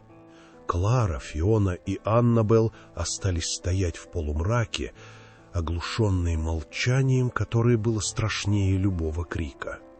Только что на их глазах их подругу, их лидера, поглотила тьма западного крыла. В груди Клара почувствовала, что что-то щелкнуло, как тонкий лед. Аннабель ощутила пустоту, будто из нее выкачали воздух, а Фионе казалось, будто у нее внутри начинает жечь сухая солома, превращаясь в чистую ярость. Обратный путь в спальню был пыткой. Каждый шаг по гулким каменным плитам отдавался в ушах. Портреты суровых женщин на стенах, казалось, смотрели на них с холодным, злорадным удовлетворением. «Мы же предупреждали», — шептали их выцветшие губы. Кларе показалось, что эти женщины смотрят не сверху вниз, а так, как смотрят люди, которые много раз видели, как ломаются другие. Вой ветра в высоких окнах больше не казался просто звуком непогоды.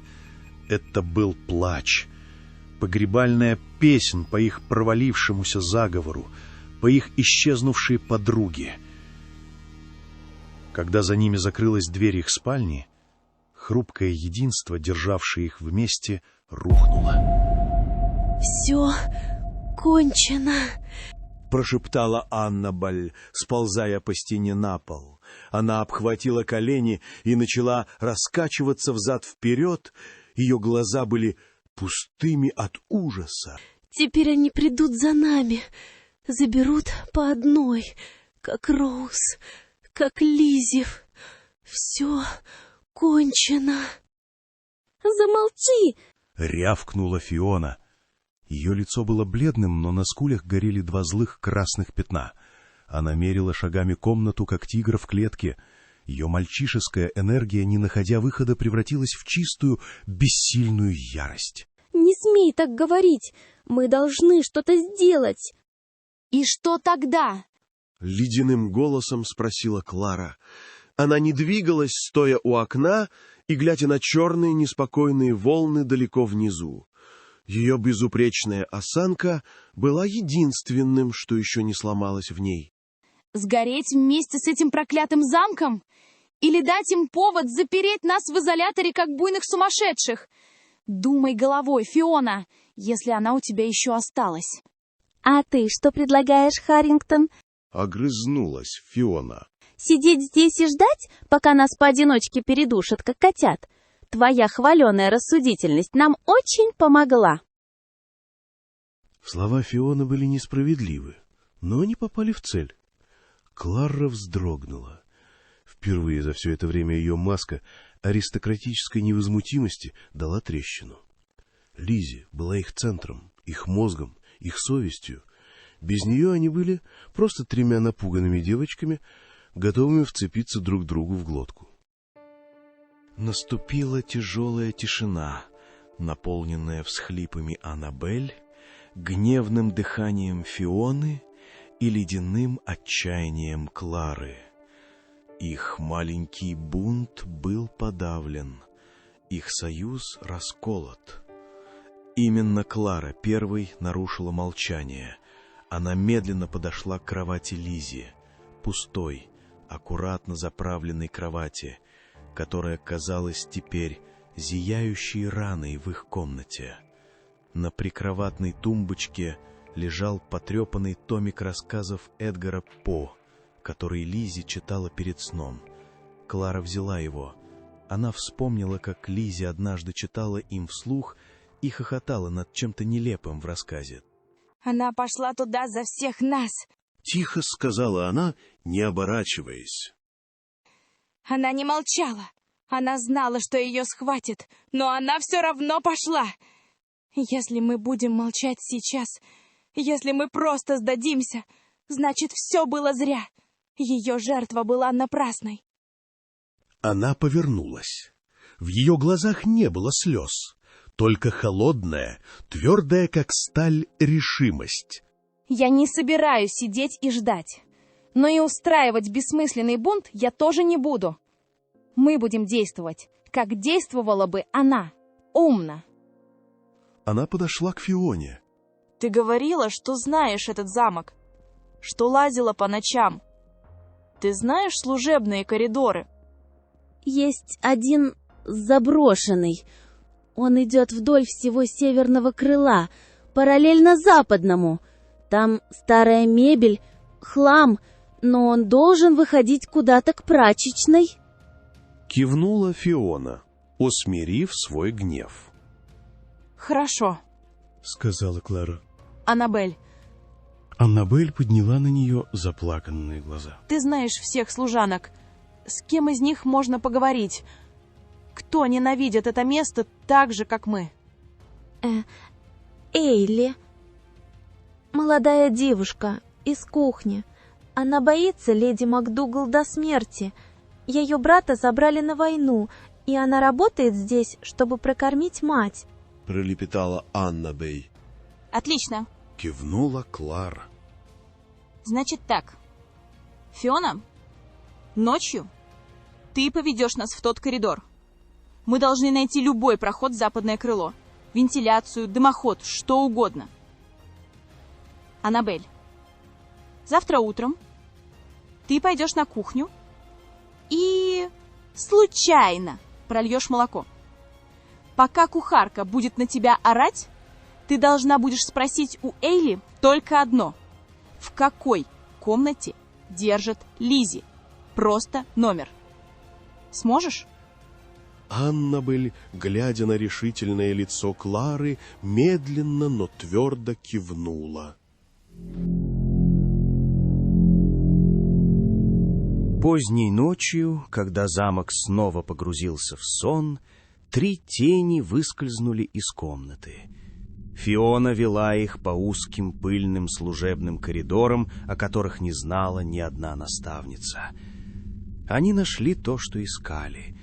В стене, заваленной старыми сломанными стульями, была ржавая вентиляционная решетка. От нее тянуло холодом и тем самым сладковатым медицинским запахом. В холодном воздухе пахло не смертью, а чем-то аптечным, будто все зло здесь стерильно. И доносился едва слышный монотонный гул. «Она там!» — прошептала Клара, словно Лизи была с ними. Они вернулись в спальню, когда небо только начало светлеть. Они не нашли способа спасти ее, еще нет. Но они нашли нить, хрупкую, почти невидимую, но нить. Их страх никуда не делся, но теперь у него была цель. Отчаяние сменилось холодным, выверенным планом. Клара легла на свою кровать, но не уснула. Она смотрела в потолок, и в ее голове впервые за много лет звучали не правила этикета, а слова Лизи. Она, Клара Харрингтон, аристократка и первая ученица, теперь была предводительницей маленькой отчаянной армии. И она не знала, ведет ли она их к победе или к гибели. Но она знала, что больше не имеет права отступать.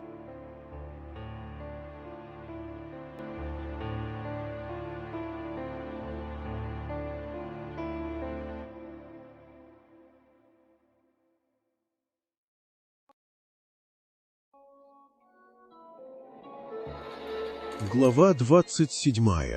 Кабинет на Уайт-Холле.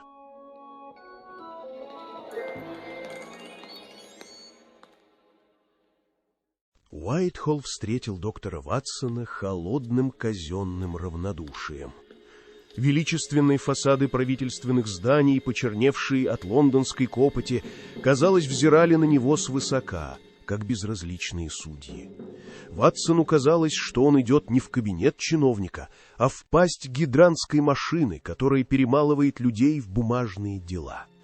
Здесь, в самом сердце Британской империи, вершились судьбы наций, и Ватсон остро чувствовал, насколько ничтожной и неуместной может показаться здесь история одной девочки. В его саквояже, который он сжимал с такой силой, что побелели костяшки, лежало все его отчаяние и вся его надежда. Он вошел в массивное здание без вывески. Внутри пахло сургучом, пыльными бумагами и властью. Его встретил молодой, безупречно одетый клерк с глазами, лишенными всякого выражения. Сэр Мэнсфилд Камминг занят. У вас назначена встреча? Произнес он, не отрываясь от бумаг. Нет, но мое дело не терпит отлагательств. Оно касается государственной безопасности, — ответил Ватсон. Клерк окинул его скептическим взглядом, в котором читалась скука. Оставьте ваши документы, сэр. Их рассмотрят в восстановленном порядке. Боюсь, установленный порядок может стоить жизни моей дочери. Голос Ватсона был тихим, но в нем звенела сталь. Он ждал в приемной почти 2 часа. За это время он успел изучить каждую трещинку на потолке. Он не боялся того, что ему откажут. Его пугало то, что ему могут поверить, и все равно ничего не сделать. Он наблюдал, как за окном сгущаются сумерки, и с каждой минуты его отчаяние росло. Он представлял Лизи, запертую в Глен-Элби, и этот образ обжигал его изнутри. Он был готов ворваться в этот кабинет, но понимал, что это будет концом всего. Он должен был играть по их правилам. Наконец, дверь кабинета открылась. Кабинет сэра Мэнсфилда был подчеркнуто аскетичным. Лишь огромный стол, несколько кресел и гигантская карта мира на стене, утыканная флажками. Сам сэр Мэнсфилд, человек с пронзительными застывшими очами, сидел за столом, вертя в пальцах карандаш с зеленым грифелем. «Доктор Ватсон, у вас 5 минут. Я слушаю», — произнес он. И Ватсон начал говорить. Он говорил не как убитый горем отец. Он говорил как диагност, представляющий историю болезни. Он методично, шаг за шагом, выкладывал на стол свои доказательства. Дневник Мэри, показания Сары и Элис, архивные записи. И, наконец, он положил на полированную поверхность стола маленькую деревянную птичку. Сэр Мэнсфилд слушал молча, не перебивая. Лик его оставался невозмутим. Когда Ватсон закончил, он долго молчал, постукивая по столу зеленым карандашом. Руки Камминга двигались бесшумно, точно так же тихо, как руки хирурга. Только этот хирург режет не тело, а судьбу. Послушайте, доктор, я оценю вашу настойчивость, но давайте на чистоту. Вы принесли мне дневник, показания служанок, уволенных 6 лет назад, и игрушку против профессора Блэквуда, человека, который обедает с министром Адмиралтейства. Вы хотите, чтобы я начал официальное расследование на этом основании? — сказал он и скептически посмотрел на деревянную птичку. — Это не игрушка. Это последнее, что держала в руках девочка по имени Кэти перед тем, как исчезнуть в стенах пансиона, который курирует ваш профессор Блэквуд. Голос Ватсона дрогнул от подавляемой ярости. Эмоции, доктор. Они мешают диагнозу. Сэр Мэнсфилд откинулся в кресле. Не так ли?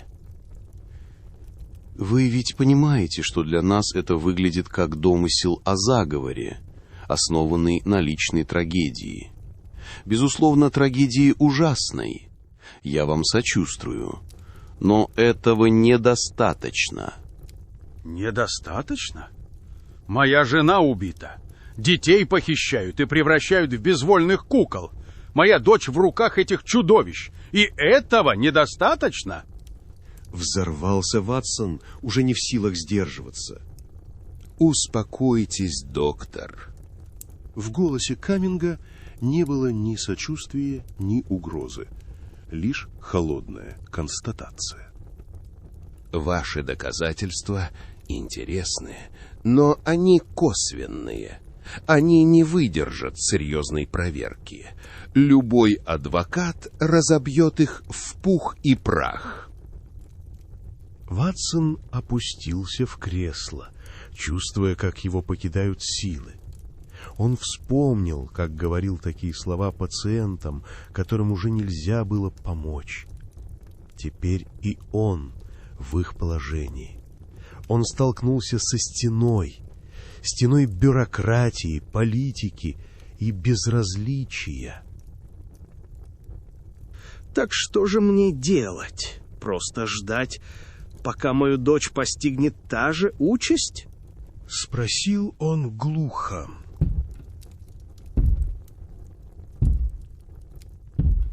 Сэр Мэнсфилд встал, подошел к карте и долго смотрел на крошечную точку на побережье Шотландии. Ваши доказательства недостаточны для официальных действий. Наконец, сказал он, поворачиваясь к Ватсону. Однако недостаточны для неофициального интереса. Оставьте досье у меня. Мы проведем свою проверку. Ждите моего сигнала. Он протянул руку. Ватсон с тяжелым сердцем отдал ему папку, все, что у него было. И, доктор, никому ни слова. С этого момента вы тоже под наблюдением, для вашей же безопасности, добавил сэр Мэнсфилд. Ватсон вышел из здания, чувствуя себя опустошенным. Он шел по набережной Темзы, и холодный ветер трепал полы его пальто. Ветер пах так же, как ночь, когда умерла Мэри. И это толкнуло его вперед, к решению ехать в Шотландию. Ждать. Сколько? День? Неделю? А что в это время будет с Лиззи? Нет, он не будет ждать. Он отдал им свои доказательства. Но он не отдал им свою волю. Если система слишком неповоротлива, он сделает это сам. Он остановился и посмотрел на мутные темные воды реки. Он не поедет домой. Он поедет на вокзал Кингс-Кросс. Ночной экспресс на Эдинбург отправлялся через 2 часа, и он успевал на него. Он купит билет. Он сам поедет в Шотландию. Один против целой системы. Он не знал, что он будет делать. Но он знал одно. Он не будет сидеть в Лондоне и ждать сигнала, пока его дочь превращают в безвольную куклу. Он найдет способ. Он вытащит ее или погибнет рядом с ней.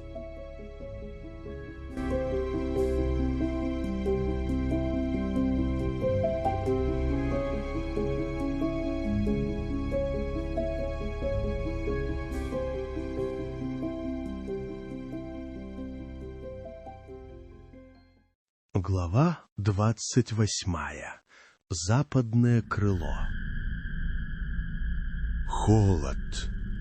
Камень пола обжег ступни. Колени дрожали, но не от холода, будто мышцы забыли, как держать человека. Это была комната антипод, не викторианская роскошь, а чистая функция. Тонкая ткань ночной рубашки не защита. Дверь захлопнулась. Тяжелый дубовый створ, обитый изнутри войлоком, чтобы поглотить любой звук, закрылся с глухим, окончательным щелчком замка. Комната была серой и пустой. Стены казались тоньше, чем в других частях замка, но были выкрашены в нейтральный, безжизненный цвет, который не давал глазу зацепиться ни за что. Кровать, привинченная к полу, стол, стул и окно, ставшее узкой щелью из-за толстых чугунных решеток. Ничего, за что можно было бы ухватиться. Ничего, кроме звука. Он шел из стен, низкий, вибрирующий, не музыка, просто гул.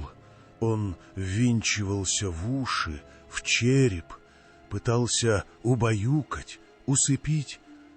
Этот монотонный электрический рокот, идущий, казалось, из недр утеса, был, вероятно, создан для того, чтобы заглушить собственные мысли и любое иное восприятие.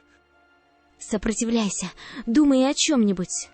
Отец, его лицо, усы, пахнущие табаком, теплые руки. Он в Лондоне, далеко. Письмо, дошло ли письмо? Золотой жук, шифр. Понял ли он или счел детской истерикой?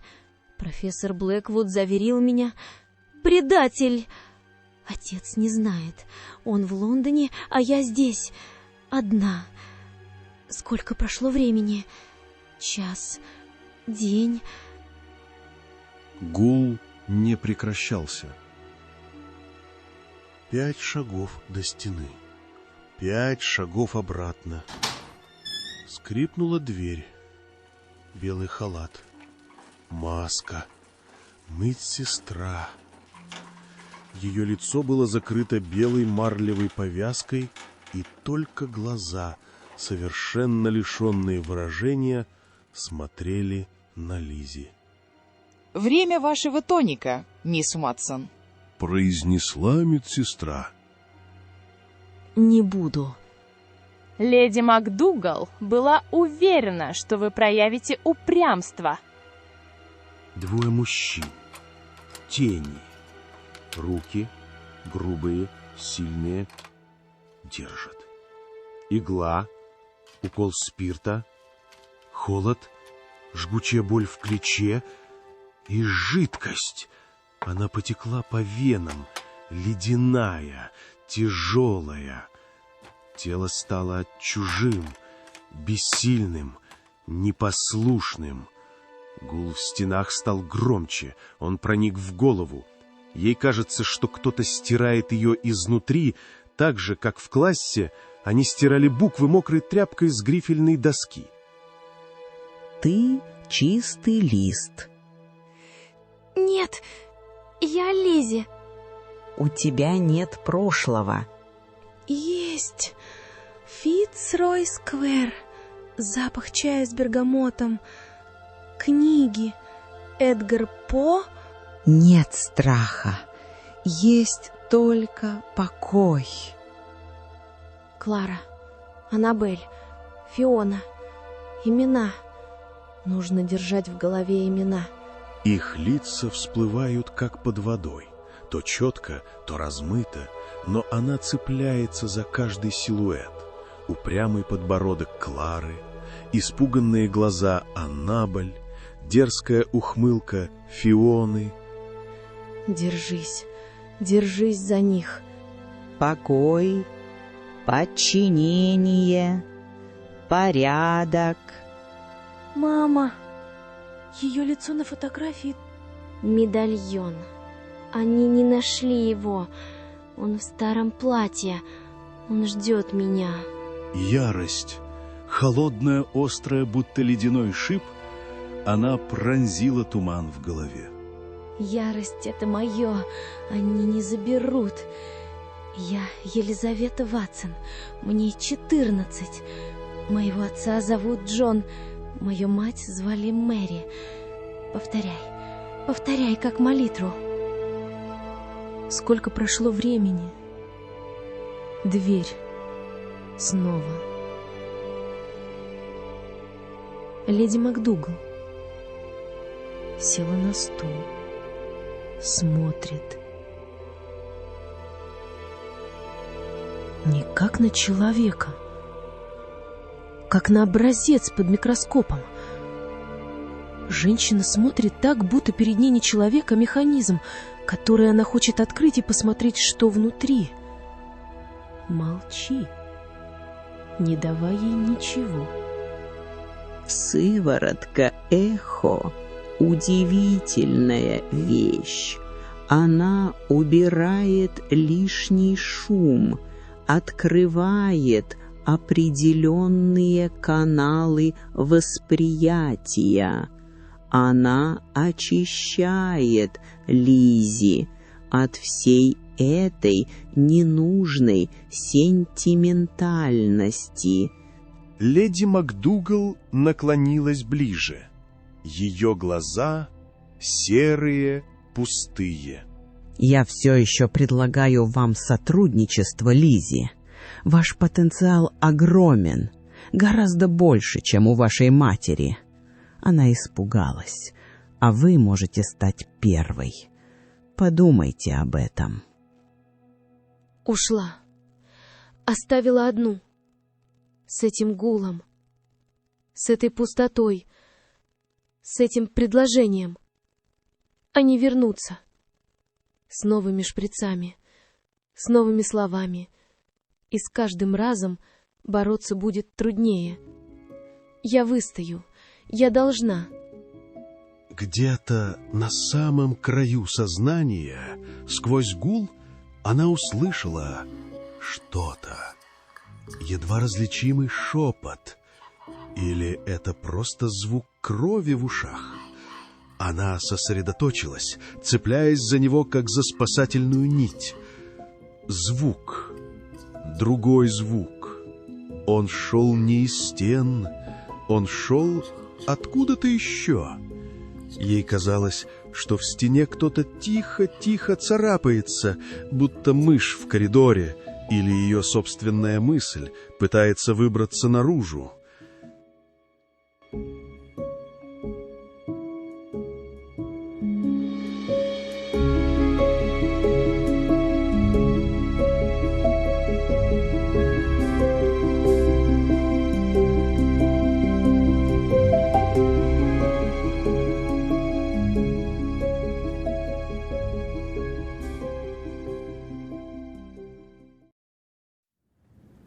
Глава 29.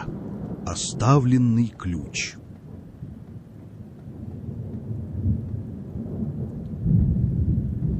Тишина, наступившая после того, как за Лиззи закрылась дверь, была не похожа на обычную тишину.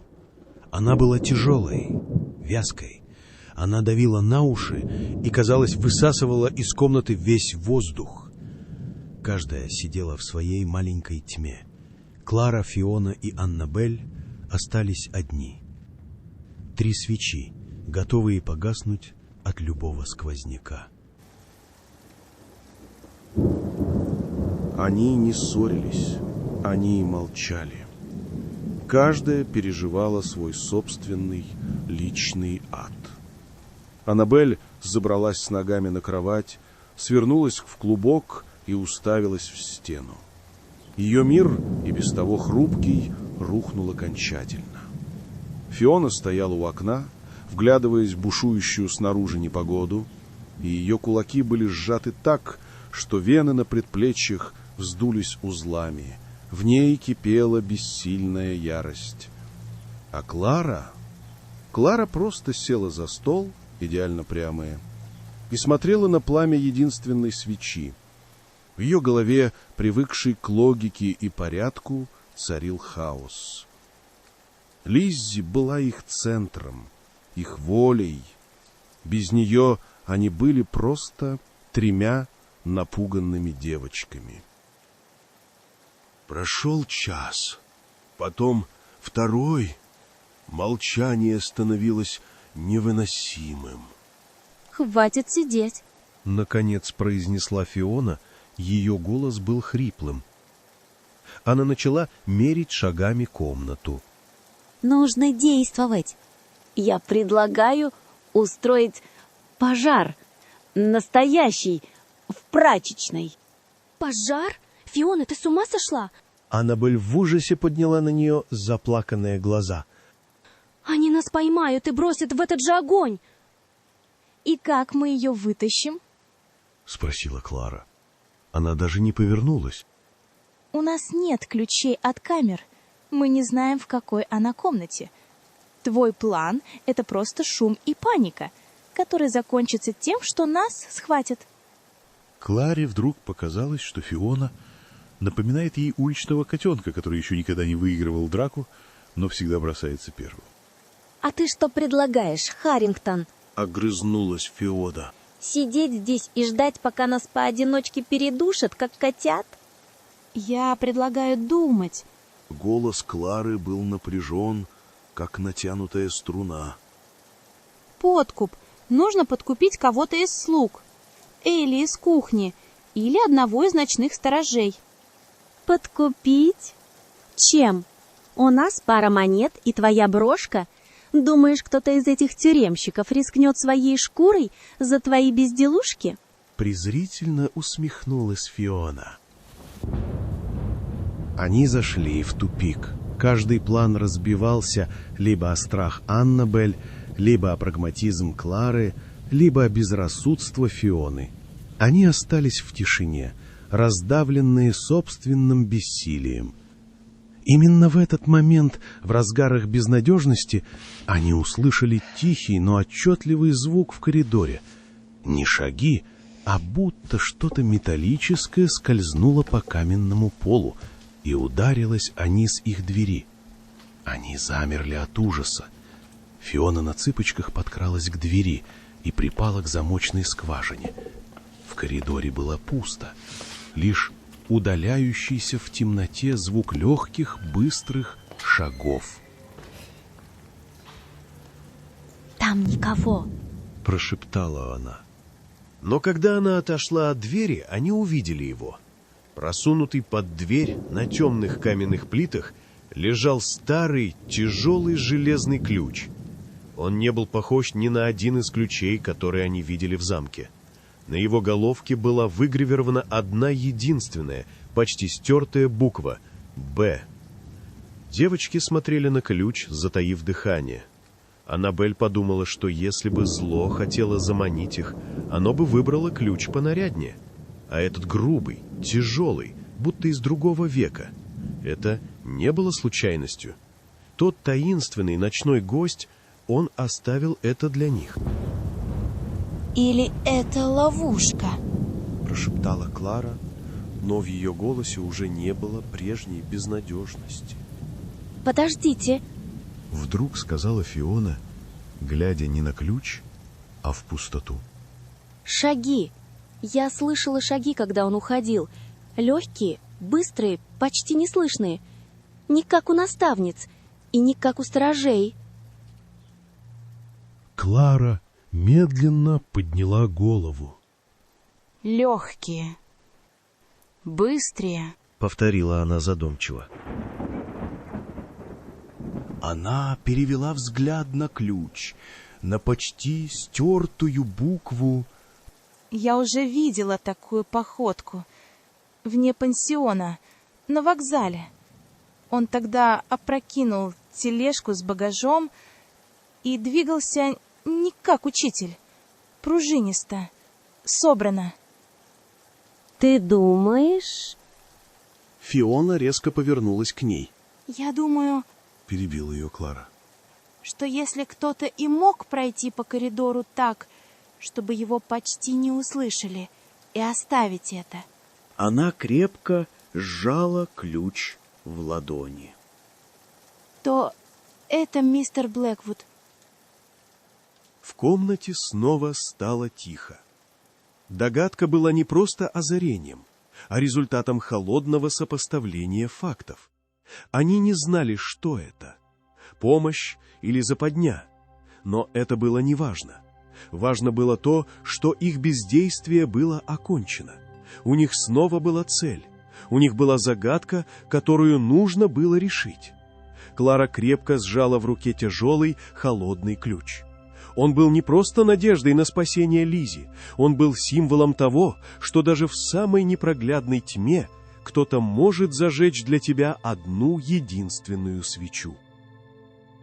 «Этот ключ не от жилых комнат», — сказала Клара, взяв его в руки. Металл был холодным и тяжелым.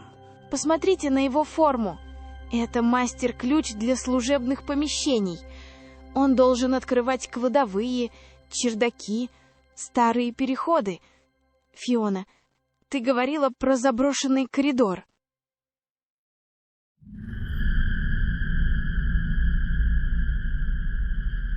Ночью, когда замок окончательно погрузился в сон, они снова выскользнули из своей комнаты. Фиона вела их. Она привела их к неприметной двери в дальнем конце коридора за гобеленом, изображавшим охоту на оленя. Ключ подошел. За дверью был другой мир. Мир забвения. Узкий пыльный служебный коридор, заваленный старой мебелью под белыми саванами простыней. Фиона нечаянно задела простыню, и под ней оказался детский стул. Она моргнула, но ничего не сказала. От этого стула веяло такой оставленностью, что даже ей стало не по себе. Пахло нафталином и мышами. Они шли, освещая путь огарком свечи, и их тени, огромные и искаженные, плясали на обшарпанных стенах. Каждый скрип половицы, каждый шорох, казалось, мог их выдать. Коридор шел параллельно западному крылу. В одном месте, за массивным дубовым шкафом, который им с трудом удалось отодвинуть, они нашли ее. Вентиляционную решетку. Старую, покрытую ржавчиной. От нее тянуло холодом и тем самым сладковатым медицинским запахом. И доносился едва слышный монотонный гул. Она там! Лизи, ответь!» — прошептала Клара. Эта тишина была хуже всего. Фиона припала ухом к холодному металлу. «Лизи!» — позвала она еле слышно. «Лизи, ты нас слышишь?» Они звали по очереди. Их голоса были тонкими ниточками в этой гнетущей тишине.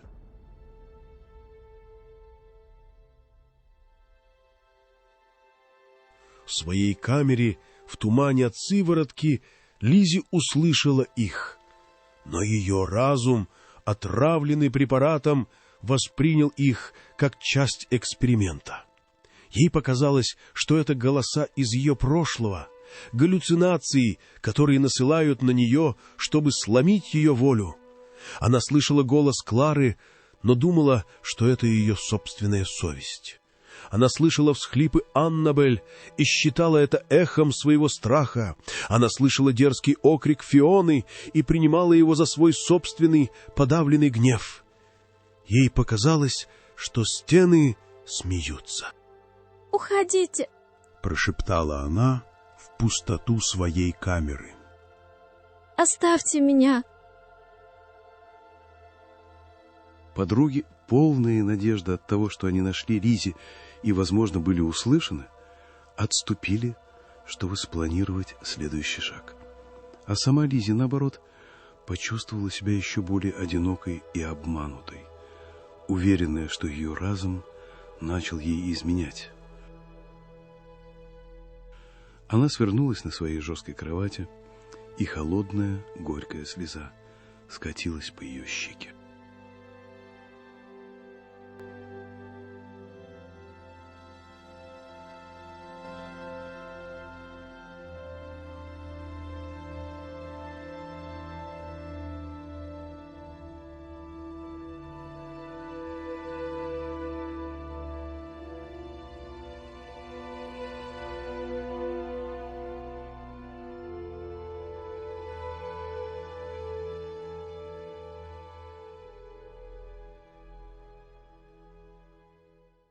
Глава 30.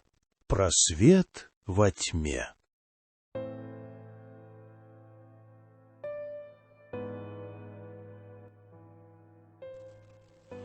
В пыльном, пахнущем мышами и забвением служебном коридоре 3 тени сгрудились у ржавой вентиляционной решетки. Фиона, припав ухом к холодному металлу, еле слышно звала подругу. Ее голос был тонкой, дрожащей ниточкой в этой гнетущей тишине. «Лизи, Лизи, ты нас слышишь? Это мы. Звала подругу Фиона. Они не знали, доносятся ли их голоса до цели. Тишина в ответ была почти такой же страшной, как и монотонный, убаюкивающий гул, доносившийся из-за стены. Клара сжимала кулаки, и ее рассудительность боролась с подступающим отчаянием. Аннабель, дрожа, прижималась к ее спине, ища защиты даже здесь, в этом заброшенном, Богом забытом месте.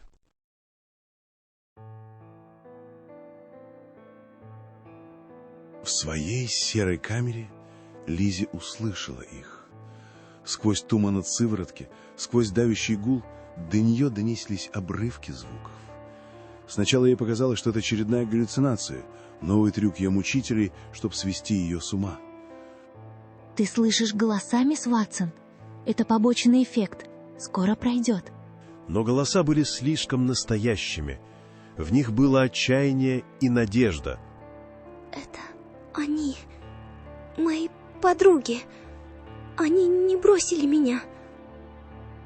Лизи вдруг почувствовала, что внутри нее что-то дрогнуло. Не тревога, а то неприятное сжатие, как будто сердце на секунду перепутало ритм. Это осознание. Вот что они пытались забрать. Я должна ответить. Я должна бороться. Это осознание стало тем самым уколом адреналина, который пронзил вязкую пелену препарата. В этот момент дверь ее камеры беззвучно открылась. Вошла медсестра с подносом, на котором стояла миска с безвкусной овсянкой. Ее всегда пугало в медсестре не выражение лица, а полное отсутствие шага, будто она двигалась не ногами, а по невидимой рельсе. «Время завтрака, мисс Уотсон», — сказала она. Она поставила поднос на прикроватный столик. Лизи лежала на спине. Ее запястья были пристегнуты кожаными ремнями к раме кровати. Медсестра достала из кармана передника маленький блестящий скальпель, чтобы вскрыть герметично запакованную баночку с витаминной пастой. Положив его на поднос, она повернулась, чтобы поправить штору. В этот момент из вентиляции донесся резкий скрежещущий звук. Эта Фиона, услышав голос медсестры, догадалась со всей силы провести по решетке металлическим прутом. Медсестра вздрогнула и резко обернулась на звук. Секунда. Всего 1 секунда. Лизи, собрав всю свою волю, извернулась. Это было не движение, а судорожный изгиб спины, чистый инстинкт выживания. Ее пальцы, почти не слушаясь, дотянулись до края подноса и смахнули скальпель. Я боюсь не боли, а того, что пальцы снова могут меня подвести. Предательство собственного тела самое обидное. Инструмент упал беззвучно, соскользнув между матрасом и стеной. Медсестра, не заметив ничего, хмыкнула и, оставив еду, вышла. Лизи осталась одна. Теперь начиналась самая мучительная часть. Превозмогая слабость и липкий туман, наползающий изнутри, она начала медленно, сантиметр за сантиметром, извиваться на кровати, как пойманная змея, чье тело отказывается ей повиноваться. Тонкая хлопковая ткань ночной рубашки сбилась и намокла от пота на пояснице, подчеркивая каждый изгиб ее тела, напряженного до предела. Нащупать, удержать. Ее пальцы, на которых уже горела стертая кожа от ремней, наконец коснулись холодного металла. Это был не один хват. Пришлось вывернуть ладонь, чтобы не просто коснуться лезвия, но зацепиться за тупую рифленую рукоятку. Это требовало невероятной концентрации. Сознание, отравленное сывороткой, боролось с осязанием, которое кричало: «Жгучий холод! Опасно!»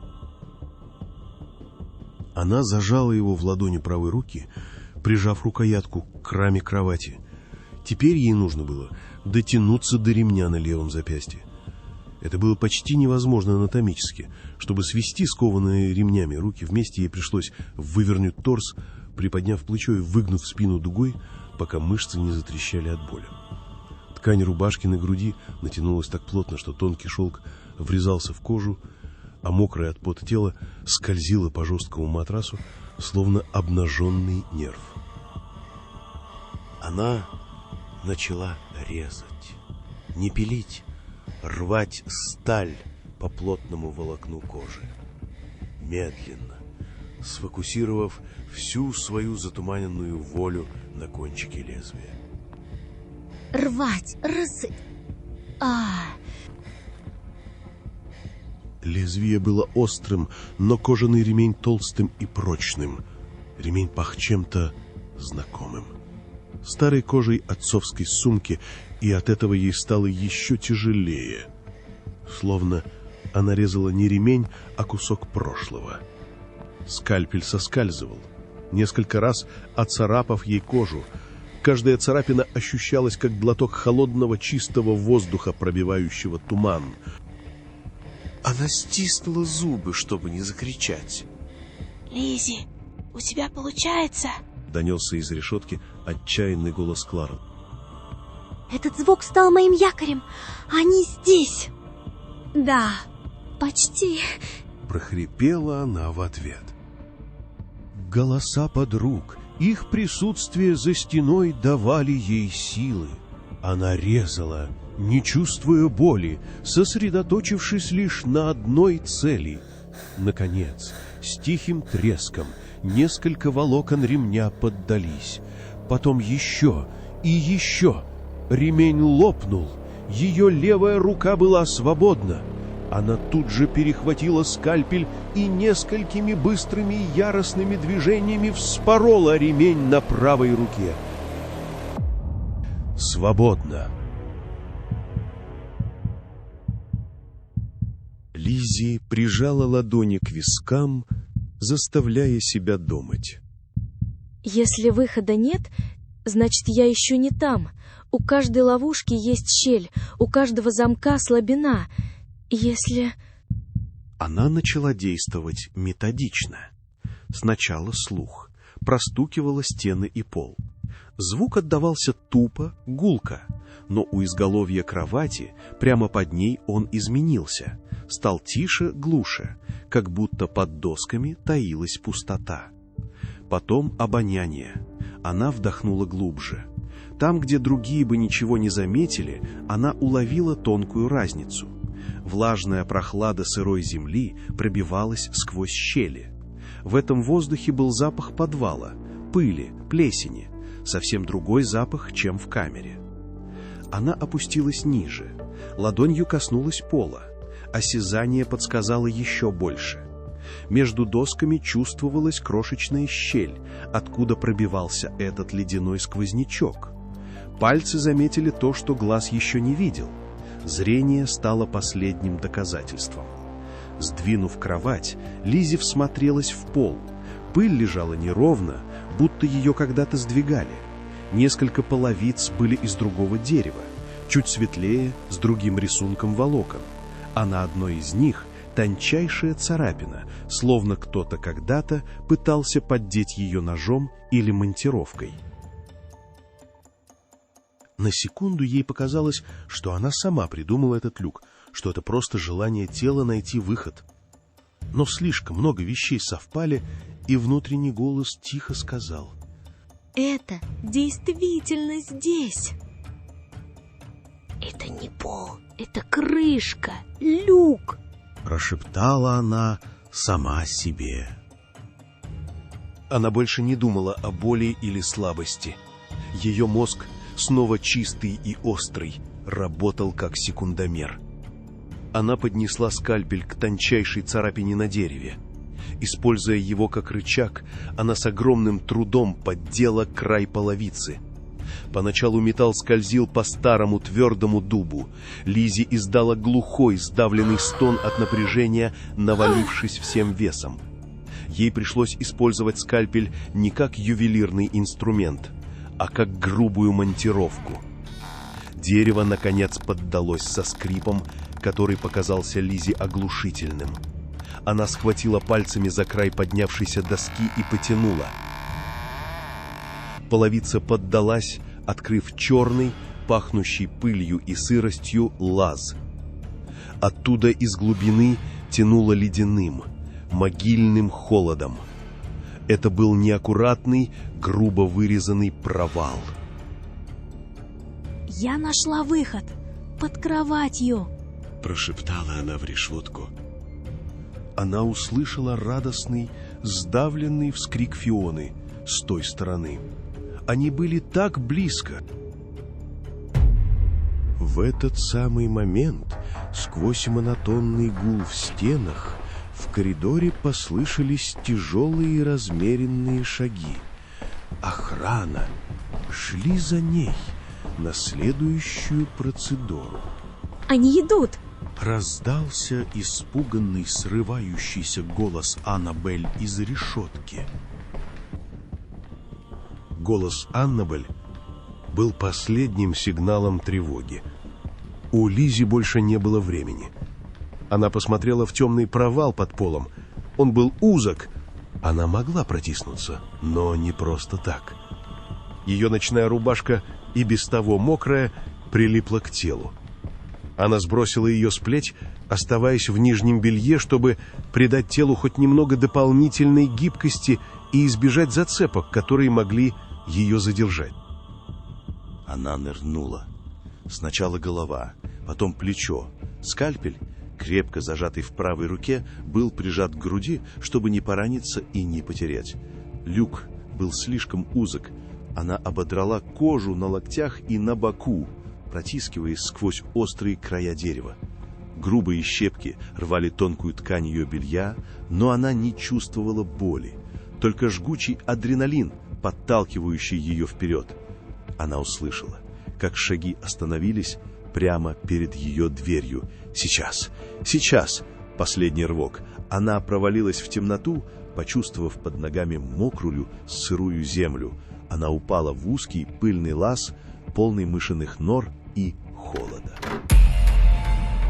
Ключ в замке ее камеры начал поворачиваться, издавая громкий скрежещущий звук.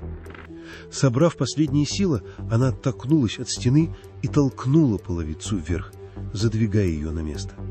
Половица встала неровно, но закрыла провал. В наступившей темноте она услышала глухой стук шагов, теперь уже в ее камере прямо над ней. Она лежала в неизвестности, тяжело дыша, чувствуя в руке холодный скальпель, и впервые за долгие дни она летела навстречу своим друзьям.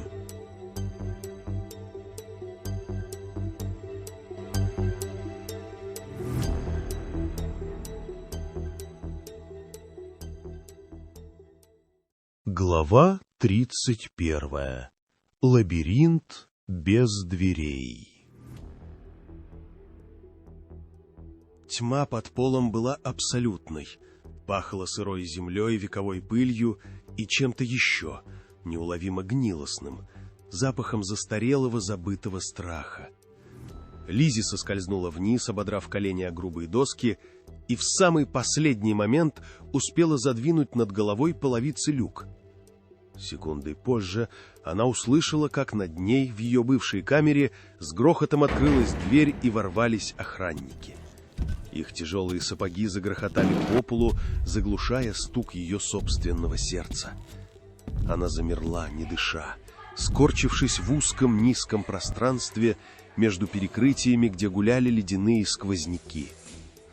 Сверху доносились приглушенные гневные голоса, ругань, звук опрокинутого стола. Они не нашли ее. Пока. «Лизи, сюда!» Едва слышный дрожащий шепот донесся слева. Она поползла на звук, на крошечный колеблющийся свет огарка свечи, который держала Клара. И через мгновение она оказалась в пыльном служебном коридоре, в отчаянных судорожных объятиях своих подруг. Это воссоединение было тихим, почти беззвучным, но в нем было больше жизни, чем в любом крике. Прежде чем кто-либо смог говорить, свет свечи упал на Лизе. Она была неузнаваема, не просто измождена, она выглядела как изломанная тень. Тонкое белье, оставшееся на ней, было изодрано, мокро от пота и порвано в нескольких местах от острых краев люка. На ее коже, там, где должна была быть ночная рубашка, виднелись грязные разводы от пыли и красно-синие ссадины. Самое страшное — на запястьях, там, где были ремни, кожа была содрана до кровавых полос, а на локтях виднелись свежие рваные раны от грубых досок. Волосы, спутанные и тусклые, прилипли к лицу, измазанному грязью. Лиззи впервые за многие дни почувствовала живое тепло кожи. Не от ламп, не от свечей, а человеческое. От этого у нее перехватило дыхание сильнее, чем от падения в люк. Аннабель просто плакала, вцепившись в руку Лиззи, с ужасом ощупывая ее холодную, покрытую синяками кожу, словно боясь, что та снова растворится в темноте. Фиона с ее мальчишеской прямотой крепко, почти до боли, стиснула ее в объятиях, уткнувшись лицом в ее плечо. Она почувствовала, что тело Лиззи дрожит, не только от холода, но и от истощения. А Клара просто смотрела на нее, и в ее глазах, обычно таких холодных и непроницаемых, стояли слезы. Она неловко, но крепко обняла Лиззи, и этот жест, лишенный всякой аристократической выдержки, сказал больше, чем любые слова. «Ты жива!» — прошептала она, и ее голос сорвался. Мы думали, что опоздали. Вы спасли меня, — ответила Лиззи, чувствуя, как по ее щекам тоже текут горячие соленые слезы облегчения и благодарности. Ваши голоса, они не дали мне сдаться. Я слышала вас. Но их эмоциональный порыв был жестоко прерван. Сверху из камеры Лиззи донесся яростный торжествующий крик, а затем оглушительный удар лома. Охранники, поняв, что их провели, начали выламывать люк. «Не нашли его!» — в ужасе прошептала Аннабель, отшатываясь от потолка. «Бежим!» — скомандовала Фиона, хватая свечу. И они побежали. Они неслись по этому заброшенному лабиринту служебных коридоров, ведомые лишь инстинктом и тусклым пляшущим светом. Ключ, оставленный Блэквудом, открывал одни двери, но другие были заперты на засовы изнутри. Они плутали, сворачивая то в одну, то в другую сторону, и паника ледяными тисками сжимала их сердца. Каждый скрип под ногами казался предательством. Внезапно по всему замку раздался оглушительный надрывный вой. Это была не колокольня. Это была старая паровая сирена, которую, должно быть, использовали для оповещения о пожарах или нападениях. Звук сирены был не просто громким, он давил так, как давят неожиданные воспоминания, внезапным, без спроса, по самому больному месту. Побег Лиззи был обнаружен, весь замок поднят на ноги. Они услышали топот сапог и яростный лай собак в главном коридоре, который шел параллельно их убежищу. У них больше не было времени. «Сюда!» — крикнула Фиона, указывая на низкую, неприметную дверь, которую они до этого не заметили. Она была не заперта. Они нырнули внутрь, задвинув за собой тяжелый ржавый засов, и оказались в полной темноте и тишине. Когда их глаза привыкли к полумраку, проникающему сквозь щели, они поняли, что попали в место, которое было еще страшнее, чем камера Лизи. Это была не просто комната, это был застывший во времени кошмар. Стены были из голого влажного камня, покрытые пятнами темной плесени, похожими на засохшую кровь. В центре стояла одинокая узкая кровать, прикрепленная к полу массивными болтами. В углу грубо сколоченный стол и стул, тоже привинченные к полу. Клара вдруг поняла, что вещи могут быть страшнее слов, особенно если они лежат так аккуратно. Но самым пугающим были детали, которые мозг отказывался принимать. На стене висело несколько комплектов девичьей школьной формы, идеально выглаженных и накрахмаленных, словно муляжи в витрине. А на полу у основания кровати лежали старые ржавые кандалы, прикрепленные к вбитым в камень кольцам. На столе, рядом с засохшей чернильницей, поблескивали странные медицинские инструменты, похожие на те, что Лизи видела в подземелье, но более старые, покрытые толстым слоем пыли. Что это за место? Прошептала Аннабель. Ее голос был тонким, как паутинка. Никто не ответил. Они стояли, оцепенев. Это была не тюрьма. Это была сцена, декорация для какого-то чудовищного спектакля. Посмотрите! Голос Клары был напряженным, лишенным воздуха. Форма! Она разная, для разных возрастов. И стул, он слишком маленький для взрослого. Именно тогда они поняли. Это была комната-тренажер. Место, где стертых, опустошенных девочек учили заново быть девочками. Учили сидеть, ходить, носить форму, превращая их в идеальных послушных кукол, пред отправкой в новый, ничего не подозревающий мир. Кандалы были для тех, кто сопротивлялся обучению. Лизи подошла к столу. На нем под слоем пыли лежал раскрытый журнал. Это был не тот дневник Роузы и не тот, что Лизи видела в подземелье. Это была новая потрепанная тетрадь, исписанная неровным, угловатым почерком. «Это...» — прошептала она. «Это должно быть дневник той девочки, которую держали здесь, в этой самой комнате». Она начала читать вслух, и ее дрожащий голос был единственным звуком в этой мертвой комнате.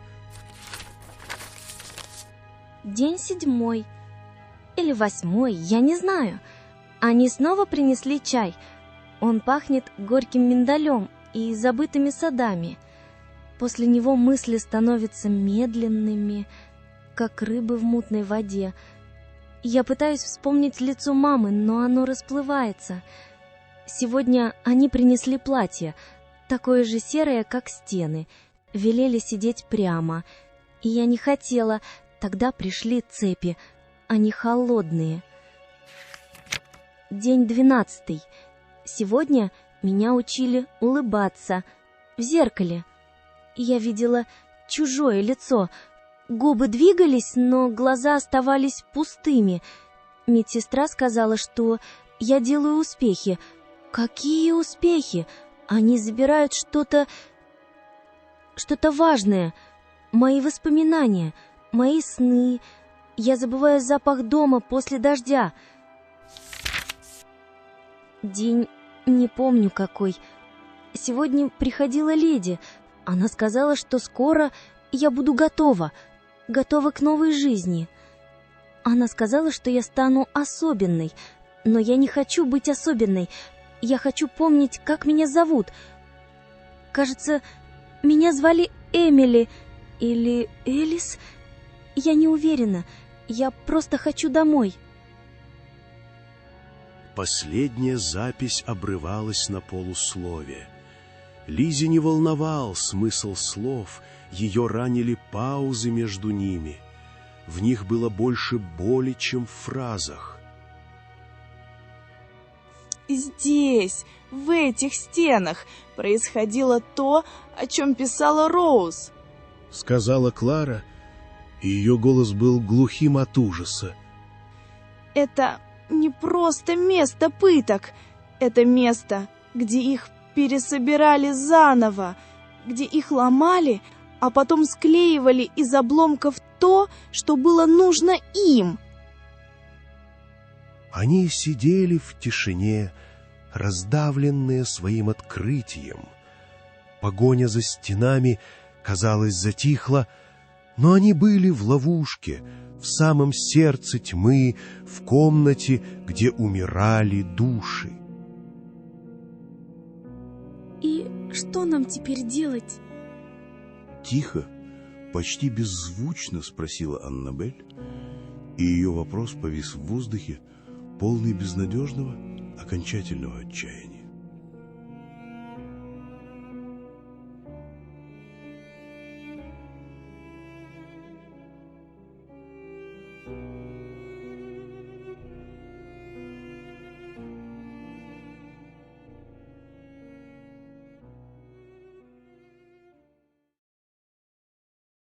Глава 32. Суд совести.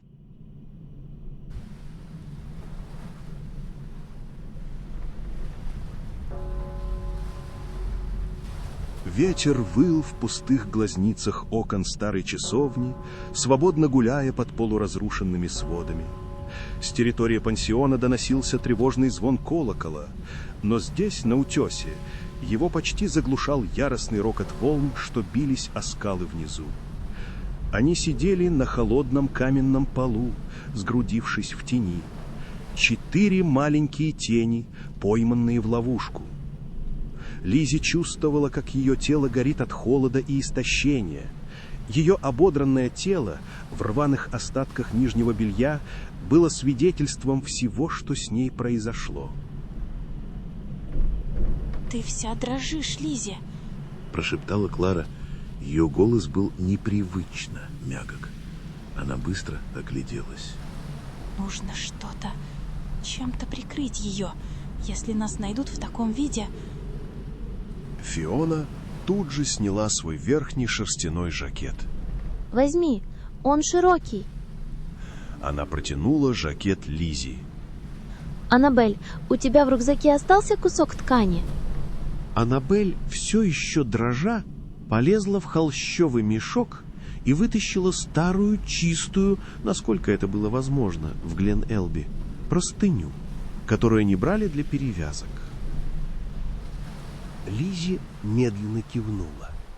Свободная от оков, но полуобнаженная, она чувствовала себя невероятно уязвимой. Подруги отвернулись, давая ей минуту уединения. Лизи быстро натянула жакет Фионы. Его темная шерсть оказалась жесткой и колючей на ее ободранной чувствительной коже, но давала тепло и, главное, прикрытие.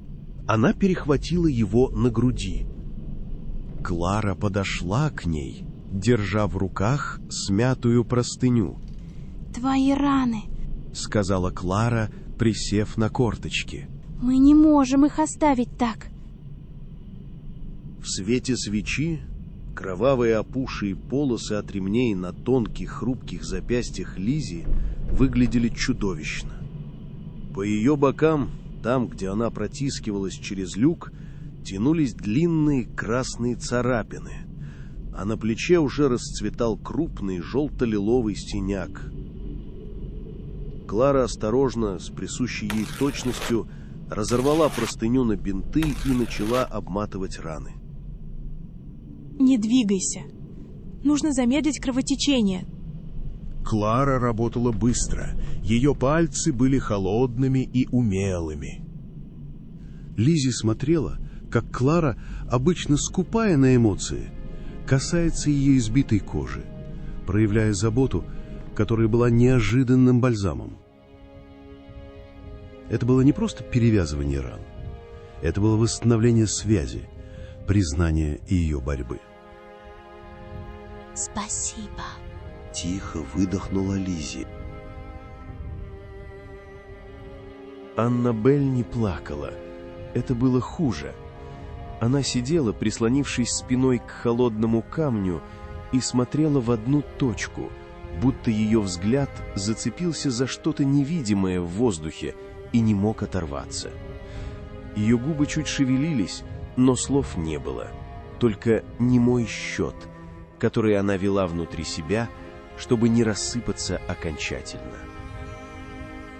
Фиона заметила это первой. Она шагнула к ней, резко, почти грубо, но остановилась на полпути. Руки ее были сжаты в кулаки, но она не ударила ни стену, ни обломок скамьи. Впервые за все это время она сдерживалась.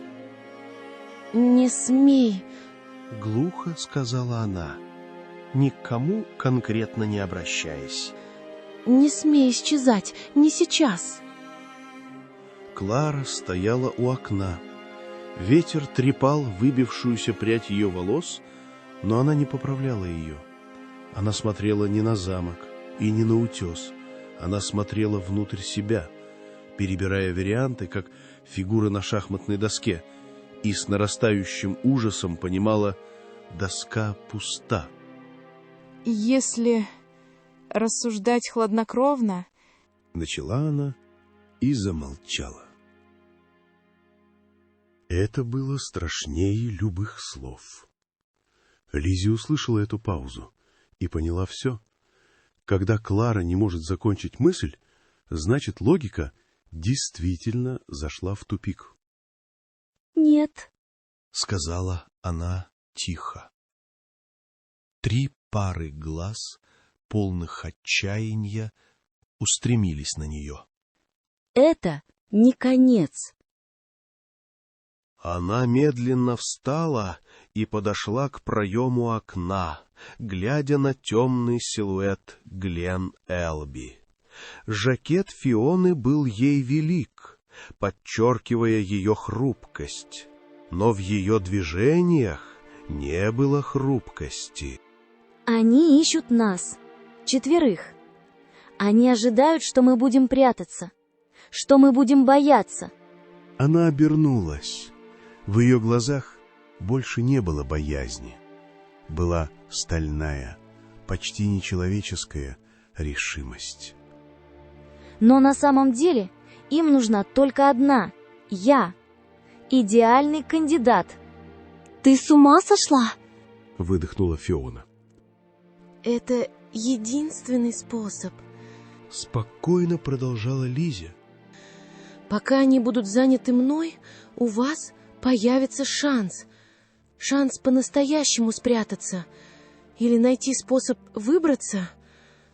Пока их внимание будет приковано ко мне, они ослабят поиски». Она странно ясно ощутила, что просто не сможет жить, если будет прятаться, пока другие гибнут из-за нее. Иногда выбор появляется не потому, что хочется быть смелой, а потому, что иначе будет стыдно жить. Оставить тебя им? В голосе Клары впервые прозвучало неподдельное возмущение. Я не собираюсь быть жертвой. Взгляд Лиззи стал жестким. Я иду туда не сдаваться. Я иду сражаться. Изнутри. Я знаю, чего они хотят. Я видела их лабораторию. Я читала записи моей матери. Я тот самый ключ, который они ищут. и я стану тем ключом, который сломается в их замке. Я вернусь, — сказала она, и это прозвучало не как просьба, а как приказ. Я вернусь к главным воротам и позволю им себя найти. А вы должны выжить и вынести отсюда правду. Все, что мы нашли, дневник Роуз, страницу из архива, журнал из подвала. Вы — моя надежда.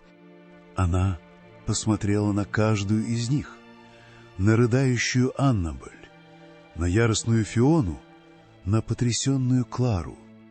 «Обещайте мне», — прошептала она. «Обещайте».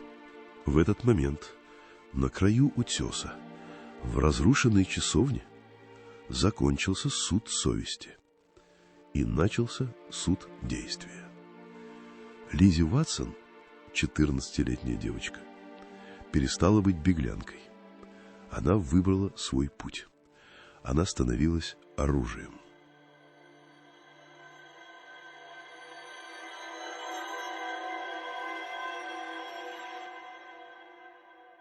В этот самый момент, в сотнях миль от шотландского побережья, доктор Ватсон находился в Эдинбурге.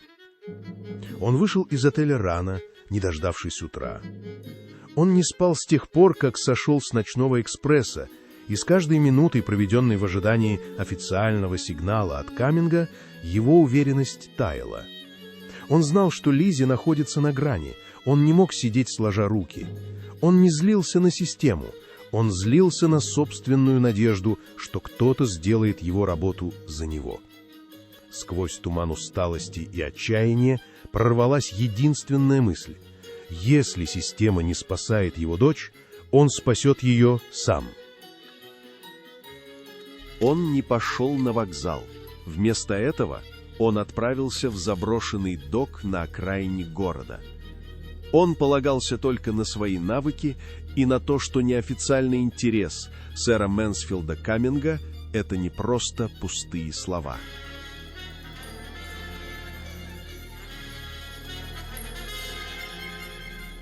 Склад был холодным, пахнущим соленой водой и углем. Свет горел лишь над одним столом, за которым, к удивлению Уатсона, сидел сам сэр Мэнсфилд Камминг. Пронзительные глаза главы инспектората не выражали ни одобрения, ни осуждения. Рядом стоял инспектор в форме. «Вы не ждали моего сигнала, доктор. Это предсказуемо, и это упрощает дело». В голосе Камминга не было упрека, лишь констатация. «Вы меня выследили?» Ватсон силой поставил саквояж на пол. «Я знал, что вы не станете ждать, Джон. И это хорошо. Мои люди проверили ваши косвенные доказательства. Официального расследования нет». Но есть кое-что, что имеет отношение к нашей работе. Камминг подошел к сейфу и вынул сложенную бумагу. Вы искали доказательства, чтобы спасти свою дочь. Я искал, чтобы спасти лицо короны. Вот они. Он протянул Ватсону нечто, что выглядело как старая пожелтевшая карта местности вокруг Глен-Элби. В углу была сделана пометка красными чернилами. МВ-2.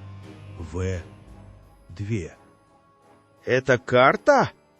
Уотсон с недоверием посмотрел на документ. На секунду ему показалось, что он снова разговаривает с Мэри, так явно он почувствовал ее руку в каждой пометке, в каждом углу пожелтевшей бумаги. Это больше, чем карта. Это то, что искала ваша жена. Она оставила ее в наших старых архивах. На ней отмечены подземные коммуникации и заброшенные шахты. По нашим данным, именно через них идет снабжение и вывоз материала. Доктор Ватсон кивнул. Он взял карту. «Благодарю вас, сэр. Вы спасли нам жизнь. Он медленно развернул карту, и в этот момент на его взгляд попала печать, поставленная поверх координат. Герб. Его собственный, но перечеркнутый красной чертой. Что это значит?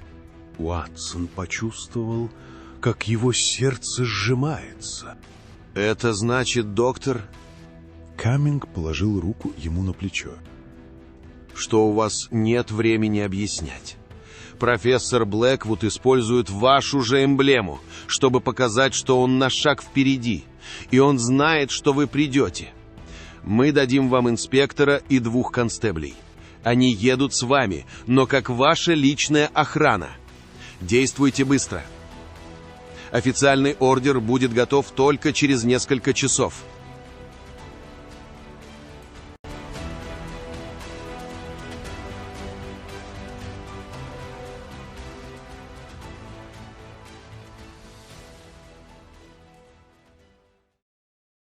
Глава 33. Время говорить.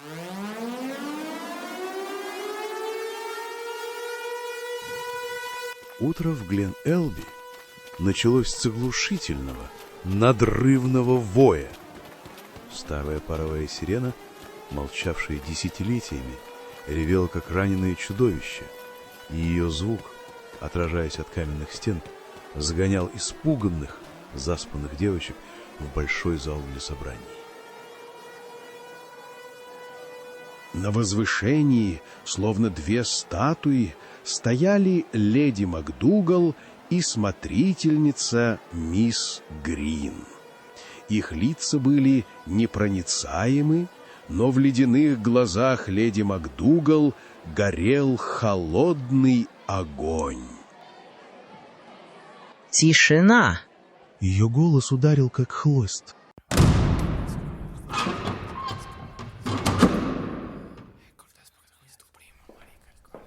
Когда в зал ввели Лиззи, по рядам пронесся испуганный шепот. Она шла медленно, в чужом, слишком большом шерстяном жакете с забинтованными запястьями. Внешне она была воплощением стойкости. Спина прямая, подбородок поднят, но внутри, под толстой шерстью, каждая мышца кричала от напряжения, а ноги едва слушались. «Вчера ночью...» — начала леди МакДугал. 4 воспитанницы, поддавшись дурному влиянию, совершили побег. 3 из них — Клара Харрингтон, Фиона Маклауд и Аннабель Ли — все еще в бегах. Но зачинщица этого безумия, к счастью, поймана. Она указала на Лиззи. Эта девочка, Елизавета Уотсон, страдает от тяжелого нервного расстройства. Ее богатое, нездоровое воображение порождает опасные фантазии. Она лжет, она больна, и поэтому она будет немедленно изолирована. Леди МакДугал не успела договорить. В противоположном конце зала со скрипом отворилась боковая дверь, и в проеме появились 3 фигуры. Клара, Фиона и Аннабель. Они не прятались. Они шли через весь зал, сквозь ряды ошеломленных учениц, прямо к возвышению. Клара шла первой. Ее аристократическая осанка превратилась в стальную непреклонность.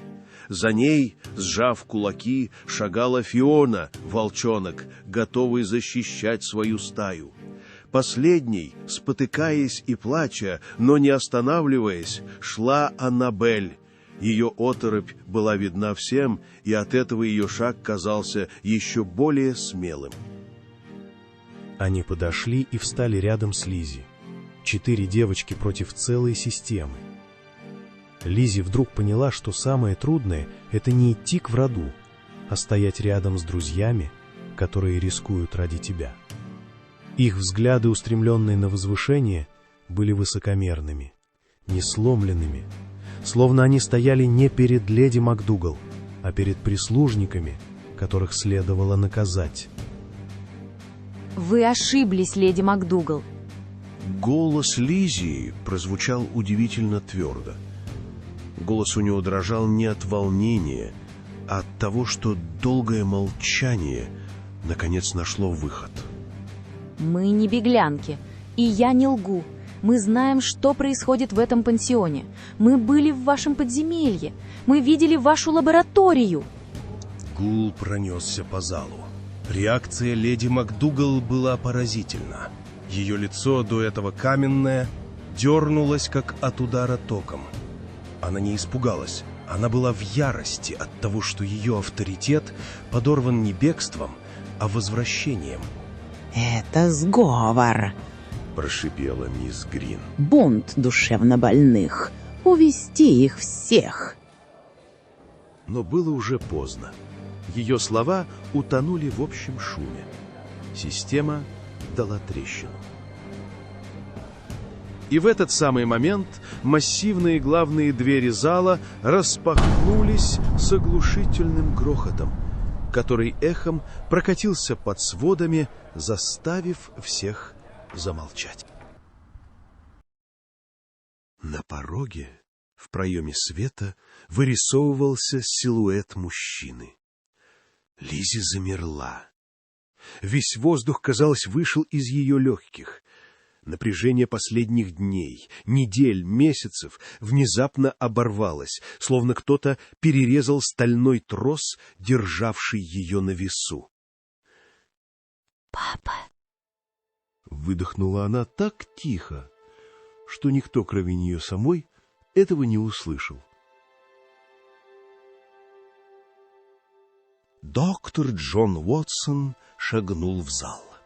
Его лицо было бледным и осунувшимся, но это было лицо воина, пришедшего на поле боя. Он не смотрел на толпу. Его взгляд, полный расплавленной целеустремленной ярости, был прикован к двум женщинам на возвышении — леди МакДугал и мисс Грин. Это был взгляд человека, который увидел зло воочию и пришел его уничтожить. Леди МакДугал впервые за всю сцену выглядела по-настоящему напуганной. Ее глаза расширились, когда она увидела не просто отца, а инспектора в форме рядом с ним.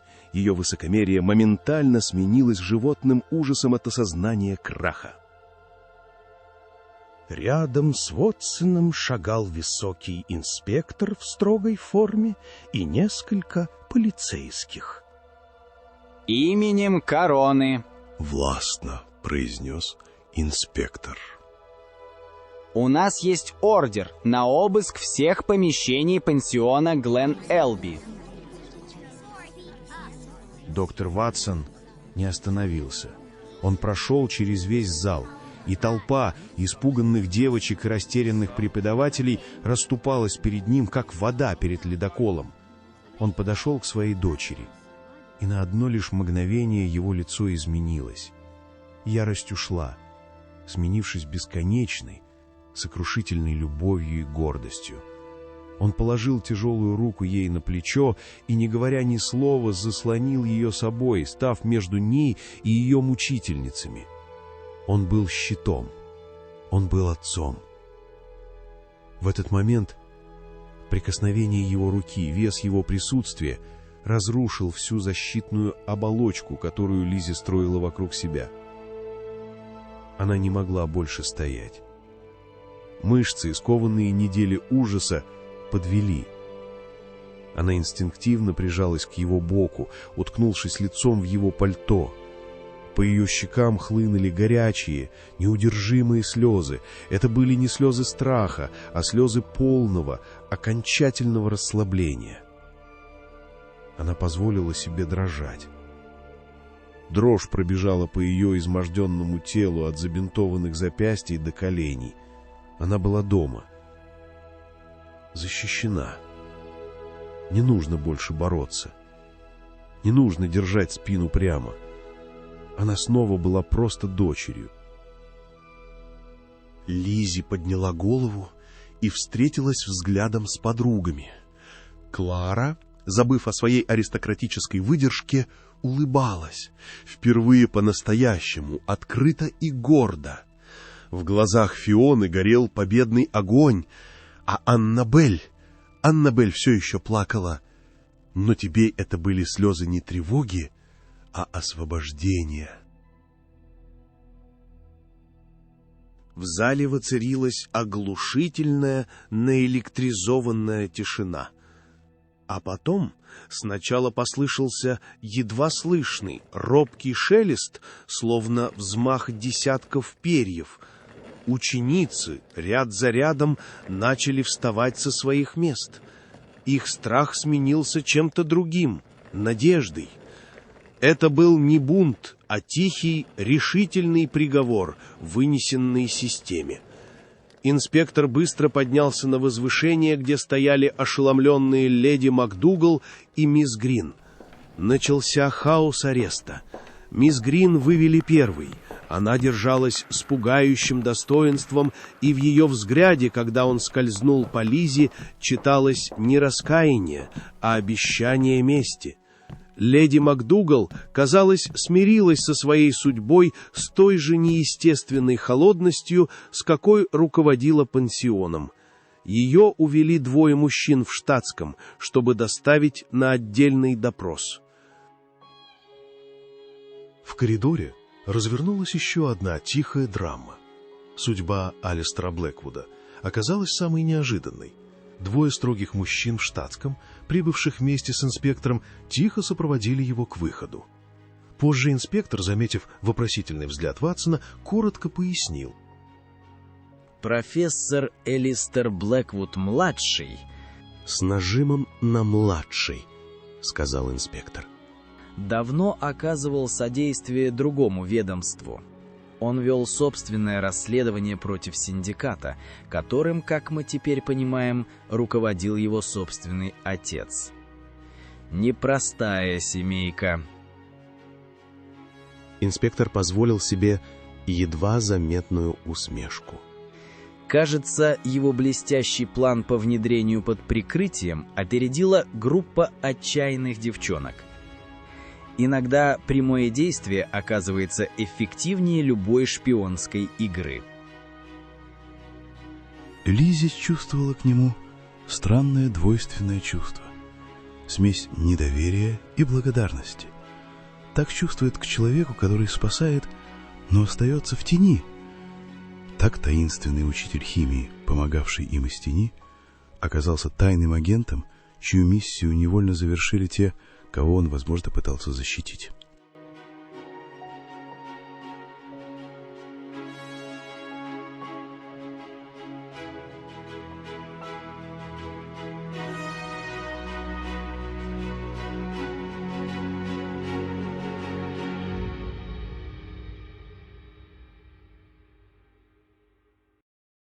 Глава 34. Стенограмма, которой не должно существовать.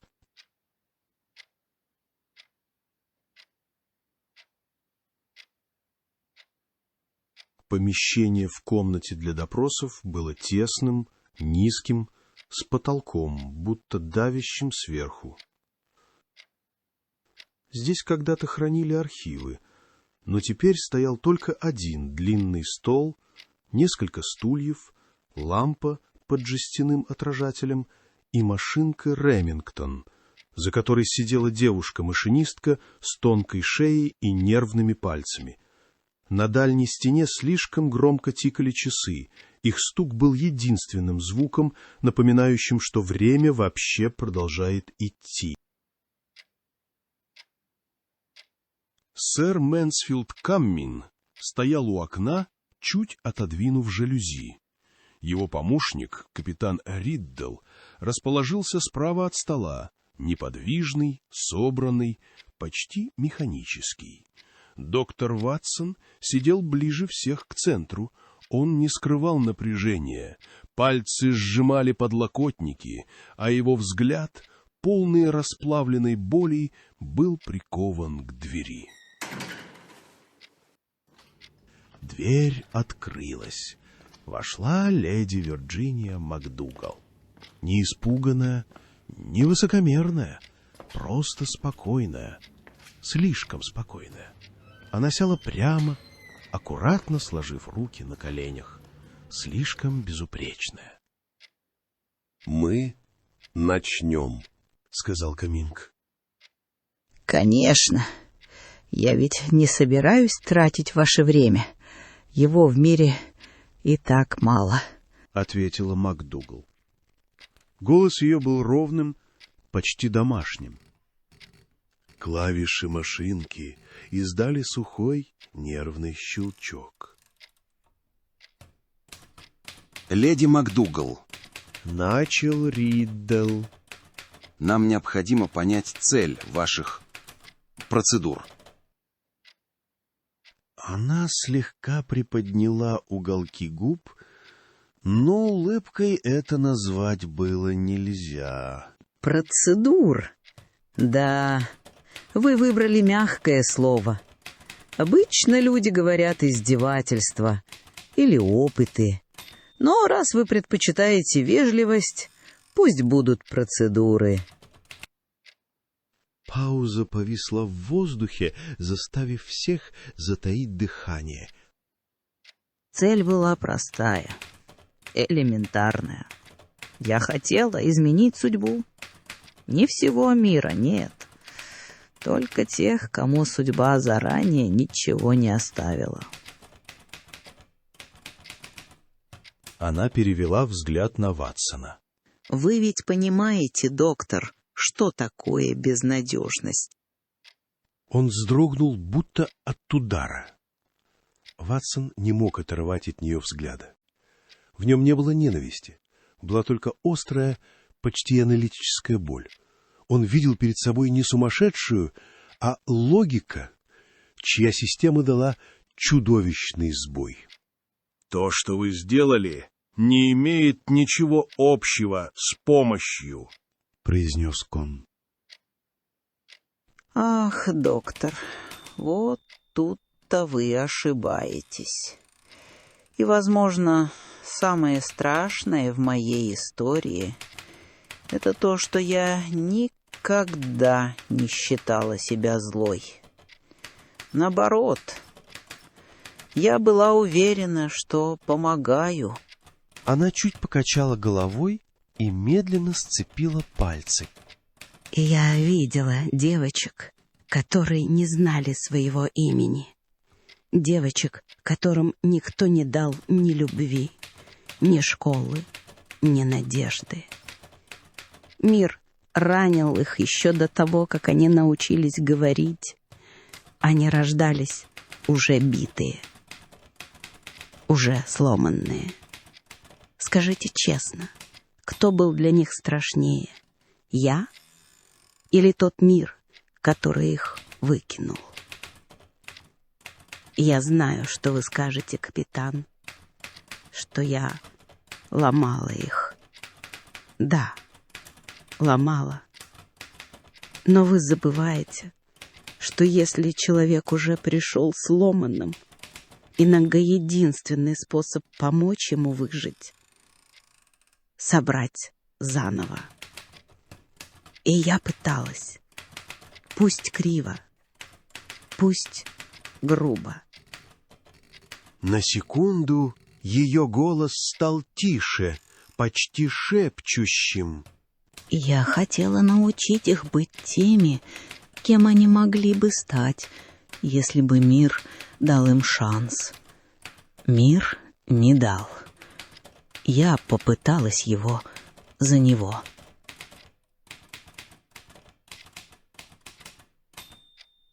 Вы оправдываете себя благими намерениями. Скрестил руки Каминг. Нет, я не оправдываю. Я объясняю. А это разное. Оправдываются те, кто хочет быть прощенным. А я уже давно согласилась, что мое место в тени. Я не прошу снисхождения. Я прошу только понимания. Она взглянула на свои руки. Тонкие, бледные, но крепкие. Я не спала ночами, когда первая девочка сломалась окончательно. Я тогда поняла, что перешла черту. И знаете, я все равно продолжила, потому что остановиться значило признать, что я убила ее бессмысленно, а продолжить значило хотя бы попытаться найти оправдание ее боли. Ватсон отвернулся, но МакДугал говорила не для них. Она говорила уже откуда-то изнутри себя. Когда человек идет по плохой дороге, иногда он понимает это, но к тому моменту повернуть уже невозможно. Слишком далеко зашел, слишком многое построил на этих шагах.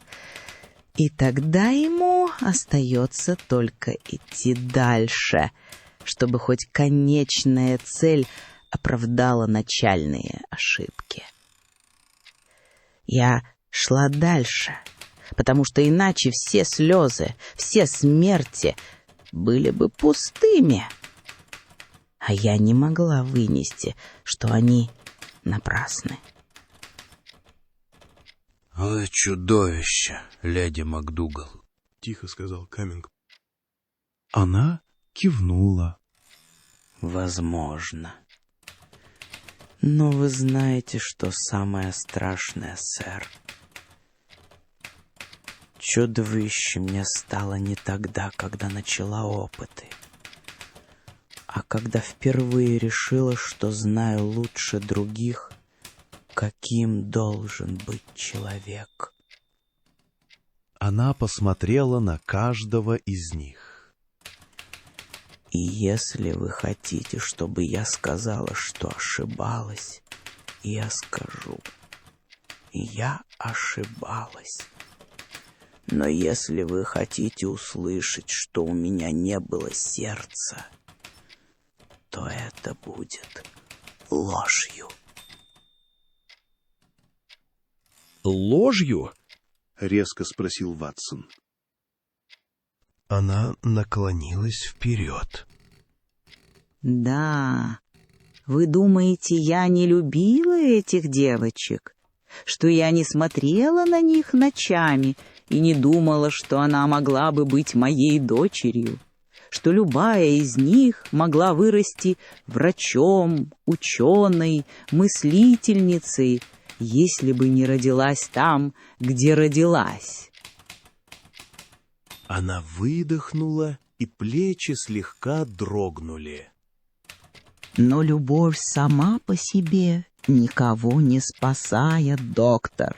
Нужна система, условия, структура и жертвы. Я принесла ошибки в жертву цели, а цель была благороднее меня самой. Гораздо. Наступила долгая пауза. Напряжение в комнате было столь плотным, что даже стук клавиш замер. Никакая благородная цель не оправдывает мучений детей, — сказал Каминг медленно. МакДугал кивнула неожиданно мягко. Да, сэр, в этом вы правы. Но ответьте мне, а разве мир, который вы защищаете, лучше? Разве в нем нет детей, чьи судьбы вы сжигаете? Ради политики, ради интересов государства, ради большой игры? Не вы лично, вы, люди в погонах. Слишком многие из вас считают, что ради стабильности можно позволить маленьким людям страдать в тени. Она посмотрела на него почти ласково. Мы с вами одинаковы. Только вы называете это долгом, а я заблуждением, и лишь история решит, кто был честнее. Камминг молчал. Ватсон тоже. Слова МакДугал пронзили его. Он увидел в ее глазах отражение собственного стыда за мир, который он, как джентльмен и ученый, должен был защищать, но в итоге позволил ему существовать, пока его дочь не попала в беду. МакДугал поднялась. «Пишите в протокол. Признаю вину. Не прошу пощады. Прошу только, чтобы однажды кто-то сделал то, что пыталась сделать я, но честнее, чище, умнее». Она посмотрела прямо на Ватсона. «Может быть, это будет ваша дочь». Его пронзило так, будто ее слова вошли напрямую под кожу. Когда ее увели, никто не пошевелился. Тишина стояла тяжелая, как свинец. Камминг закрыл папку, постоял несколько секунд, потом сказал: «Запишите в архив. С пометкой «Не вскрывать до 1975 года». «Почему так поздно, сэр?» — удивился Ридл. «Потому что сейчас никто не готов услышать, что чудовища иногда делают правильные выводы, даже если идут к ним через ад». Медленно выдохнул Камминг. Сэр Камминг закрыл папку, в которую капитан Ридл аккуратно вложил черновики допроса. Ридл кивком головы отослал машинистку, которая поспешно покинула комнату, оставив на столе лишь единственный, небрежно оторванный лист стенограммы. Камминг повернулся к Уотсону. «Мы закончили, доктор. Капитан Риддл проводит вас к выходу». «Я не тороплюсь, сэр», — ответил Ватсон, не отводя глаз от двери, через которую увезли МакДугал. «Вы идете?» «Позже», — ответил Ватсон. Камминг, не сказав больше ни слова, вышел следом за Риддлом. Доктор Уатсон остался один в комнате. Помещение, только что наполненное ядовитой утвержденностью МакДугал, теперь казалось пустым и огромным. Уатсон ощущал не облегчение, а гнетущую свинцовую тяжесть. Он чувствовал себя одновременно победителем и опозоренным. Лампа мерцала, как будто сама сомневалась, стоит ли освещать эти стены дальше. Он взял со стола одинокий лист, отпечатанный на машинке, где стояли последние слова Вирджинии МакДугал. Он прочел их вновь и прошептал: «Если бы ты хоть раз увидела, как страдала моя девочка, ты бы поняла, насколько ты ошибалась». Он сжал бумагу так сильно, что та заскрипела, зашуршала, словно пыталась разорваться от напряжения его пальцев. Но ты права в одном. Я знал, что мир несправедлив, но бездействовал. Я не видел этой тьмы, пока она не пришла за Лиззи. Моя порядочность была просто удобным бездействием. Его голос стал хриплым, и он говорил сам с собой. Но самое страшное, что кое-что в твоих словах было правдой. Правдой о мире, который мы создали, но не хотели замечать. И это я не могу простить. Он долго сидел неподвижно, пока лампа окончательно не погасла, оставляя его в сумраке один на один со своим горем и сложной невыносимой правдой. Глаза Ватсона были сухи, но в его душе, казалось, шел дождь. Он не оплакивал МакДугал. Он оплакивал ту часть своей жизни, которая верила в простоту добра и зла.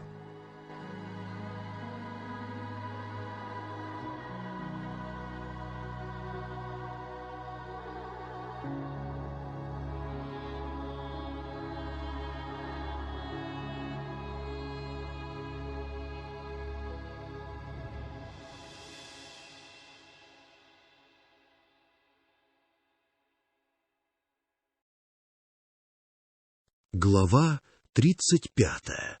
Свободная. Замок Гленельби больше не давил зловещей тайной. Теперь он дышал опустошением. Полицейские сновали по коридорам, и их шаги эхом ложились на пепел прежнего страха. Бывшая обитель мрачных секретов превратилась в место преступления, из которого будто выкачали весь воздух. Пансион был замурован тишиной. Имя профессора Блэквуда-старшего фигурировало в отчетах, но без прежнего веса. Его допрашивали недолго. В силу возраста и состояния здоровья дело против него было выделено в отдельное производство. Он больше не преподавал, не писал и не выступал. Его не арестовали вместе с остальными, его просто изъяли из мира, которому он когда-то служил, и поместили под надзор в закрытое медицинское учреждение.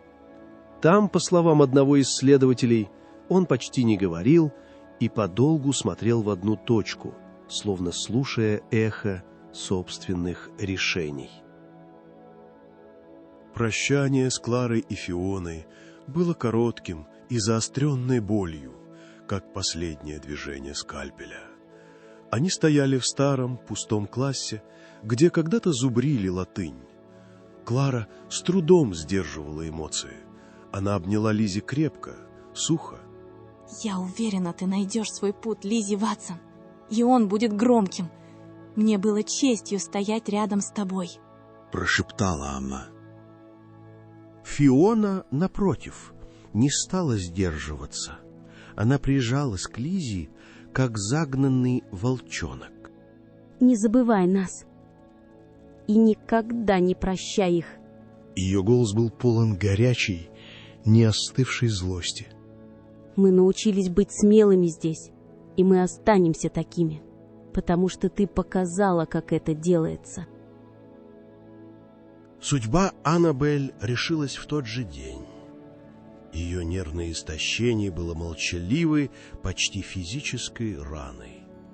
Доктор Ватсон, осмотрев ее, заявил, что берет на себя все расходы по ее лечению и дальнейшую опеку. Позже, в одной из пустых комнат замка, Лиззи, наконец, встретилась с отцом. «Лиззи, моя дорогая Лиззи». Его голос дрогнул. Он обнял ее. «Прости меня. Прости, что не защитил тебя вовремя». «Папа». Ее голос звучал тихо, но в нем отлилась новая стальная твердость. «Ты больше не можешь решать за меня. Мой путь, он теперь моя совесть». Доктор Ватсон отстранился, глядя на нее с удивлением. Он увидел не упрямство подростка, а нерушимую границу, проведенную взрослым человеком. Это было поражение, но поражение, которым он мог гордиться. Он опустил руки. «Я знаю, Лиз, ты стала сильной, и я горжусь тобой». Он посмотрел на ее забинтованные запястья, затем в глаза. «Ты не просто выжила, ты выиграла. И я обещаю, я буду рядом, но больше не впереди. Я буду твоим союзником». В этот момент она почувствовала, что ее тело, которое еще вчера было сковано страхом, начало медленно, почти незаметно распрямляться. Впервые она стояла рядом с отцом как равный, а не как хрупкая ценность, которую нужно охранять.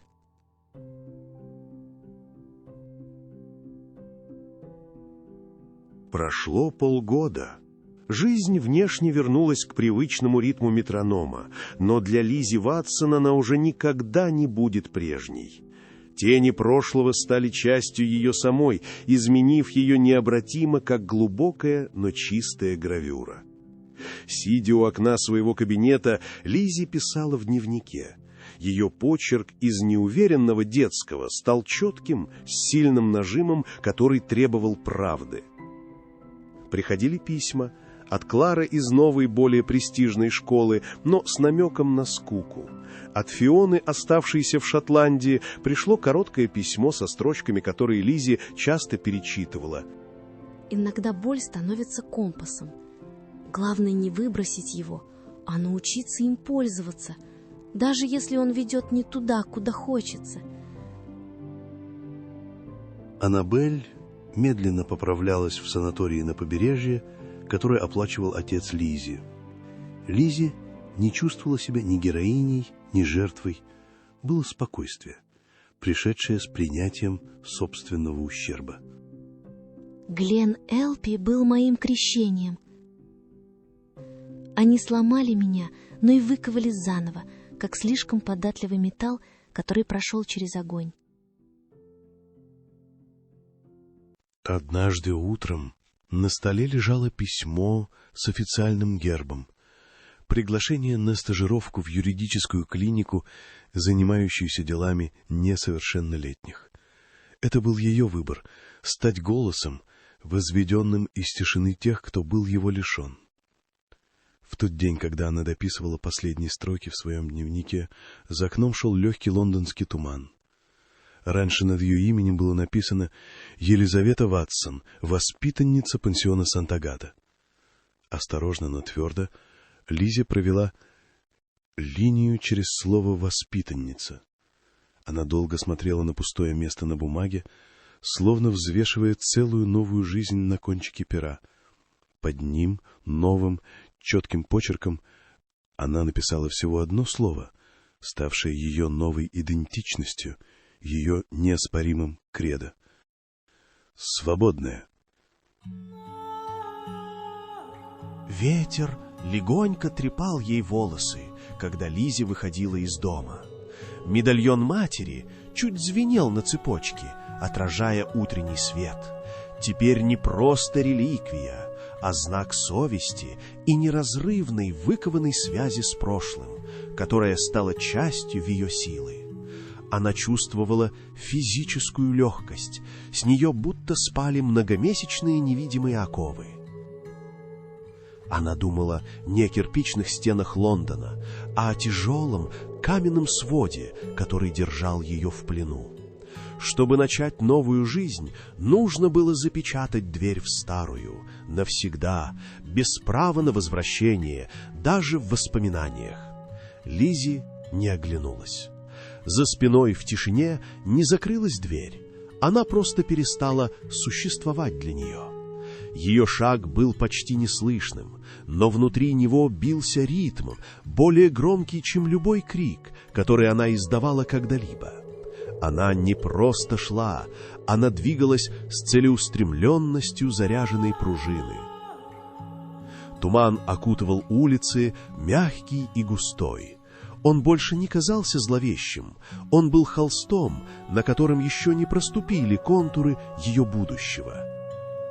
Лиззи сделала шаг, потом еще один, не в прошлое, вперед, в жизнь, которую она создала собственным выбором.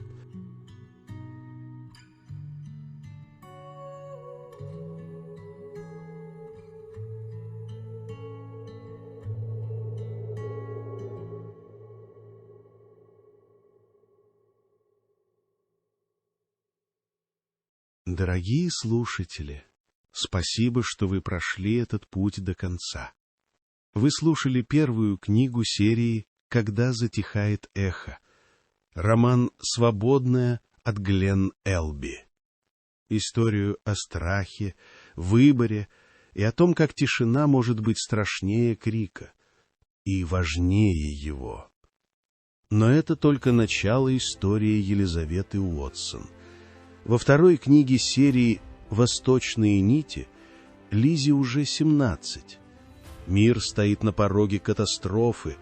1913 год, Константинополь, перекресток империй, интриг и тайных войн. Она больше не просто наблюдатель и не просто дочь. Это роман о посвящении разума, тела и судьбы, о взрослении, которое больше нельзя отложить, о свободе, за которую приходится платить ясностью взгляда. Здесь Восток и Запад не спорят, они отражаются в друг друге. Интуиция сталкивается с логикой, а тело и разум перестают быть врагами. Мата Хари здесь не миф и не соблазн, она зеркало, проводник, та, кто учит видеть целое там, где раньше был только страх. «Восточные нити» — это не просто шпионская история. Это путь от девочки к женщине, от молчания к выбору, от выживания к служению миру, который еще не готов принять таких, как она. Если вам была близка эта история, если вы услышали в ней не только сюжет, но и эхо, я приглашаю вас продолжить путь вместе с Лизи Уотсон. История продолжается. Когда затихает эхо, начинают звучать нити.